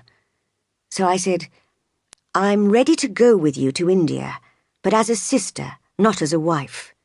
He shook his head. "You must see that's impossible. No, a sister could marry at any time and leave me. I need a wife who will obey me in life and who will stay with me until death." I trembled as I felt his power over me already. "I'll give my heart to God," I said. "You don't want it." As I looked at his stern face, I knew I could go anywhere in the world with him as a colleague, but I could never lose my freedom by marrying him. "I'll ask you again in a few days' time," he said. "And remember, it isn't me you're refusing, but God." From then on, his manner towards me was as cold as ice, which caused me great pain.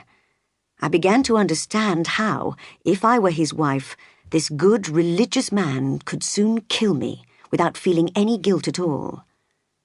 When he asked me again, we were alone in the sitting room. He put his hand on my head and spoke quietly in his deep, sincere voice. "Remember, Jane, God calls us to work for him and will reward us for it. Say you will marry me and earn your place in heaven." I admired and respected him, and under his touch my mind was changing. I was tempted to stop struggling against him, as I had been tempted before, in a different way, by Mr. Rochester. The missionary gently held my hand. I could resist his anger, but not his gentleness. I desperately wanted to do what was right. "If I felt certain," I answered finally, "that God really wanted me to marry you, I would agree." "My prayers are heard," cried St. John. Close together we stood, waiting for a sign from heaven. I was more excited than I had ever been before. There was a total silence in the house, and the room was full of moonlight. Suddenly my heart stopped beating, and I heard a distant voice cry, "Jane, Jane, Jane." Nothing more. Where did it come from? It was the voice of Edward Rochester, and it spoke in sadness and in pain. "I'm coming," I cried. "Wait for me!" I ran into the garden, calling, "Where are you?" Only the hills sent a faint echo back. I broke away from St. John, who had followed, asking me questions. It was my time to give orders now. I told him to leave me, and he obeyed. In my room, I fell to my knees to thank God for the sign he had sent me, and waited eagerly for daylight. Part 5. A Wife at Ferndean Manor. Chapter 24. Returning to Thornfield. In the morning, I explained to Diana and Mary that I had to go on a journey and would be away for several days. Although they did not know the reason for my journey, they were far too sensitive to my feelings to bother me with questions. And so I walked to Whitcross, the lonely crossroads on the moor, where I had arrived a year ago with no money or luggage. I took the coach, and after 36 hours of travelling, I got down at Thornfield village, and almost ran across the fields in my hurry to see the well-known house again and its owner. I decided to approach from the front to get the best view of the house. From there, I would be able to see my master's window. He might even be walking in the gardens, I thought, and I could run to him, touch him.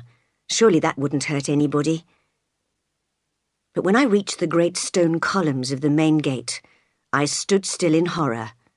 There, where I'd hoped to see a fine, impressive house, was nothing but a blackened heap of stones, with the silence of death about it. No wonder that letters addressed to people here had never received an answer. There must have been a great fire.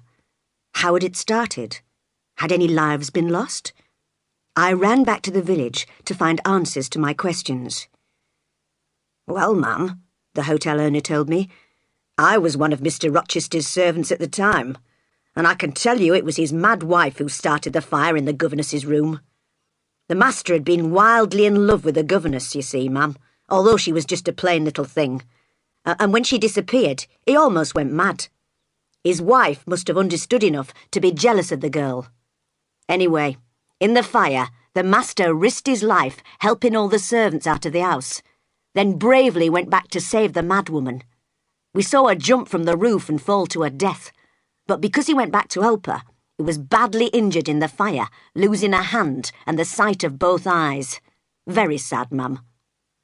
"Where is he now?" I asked urgently.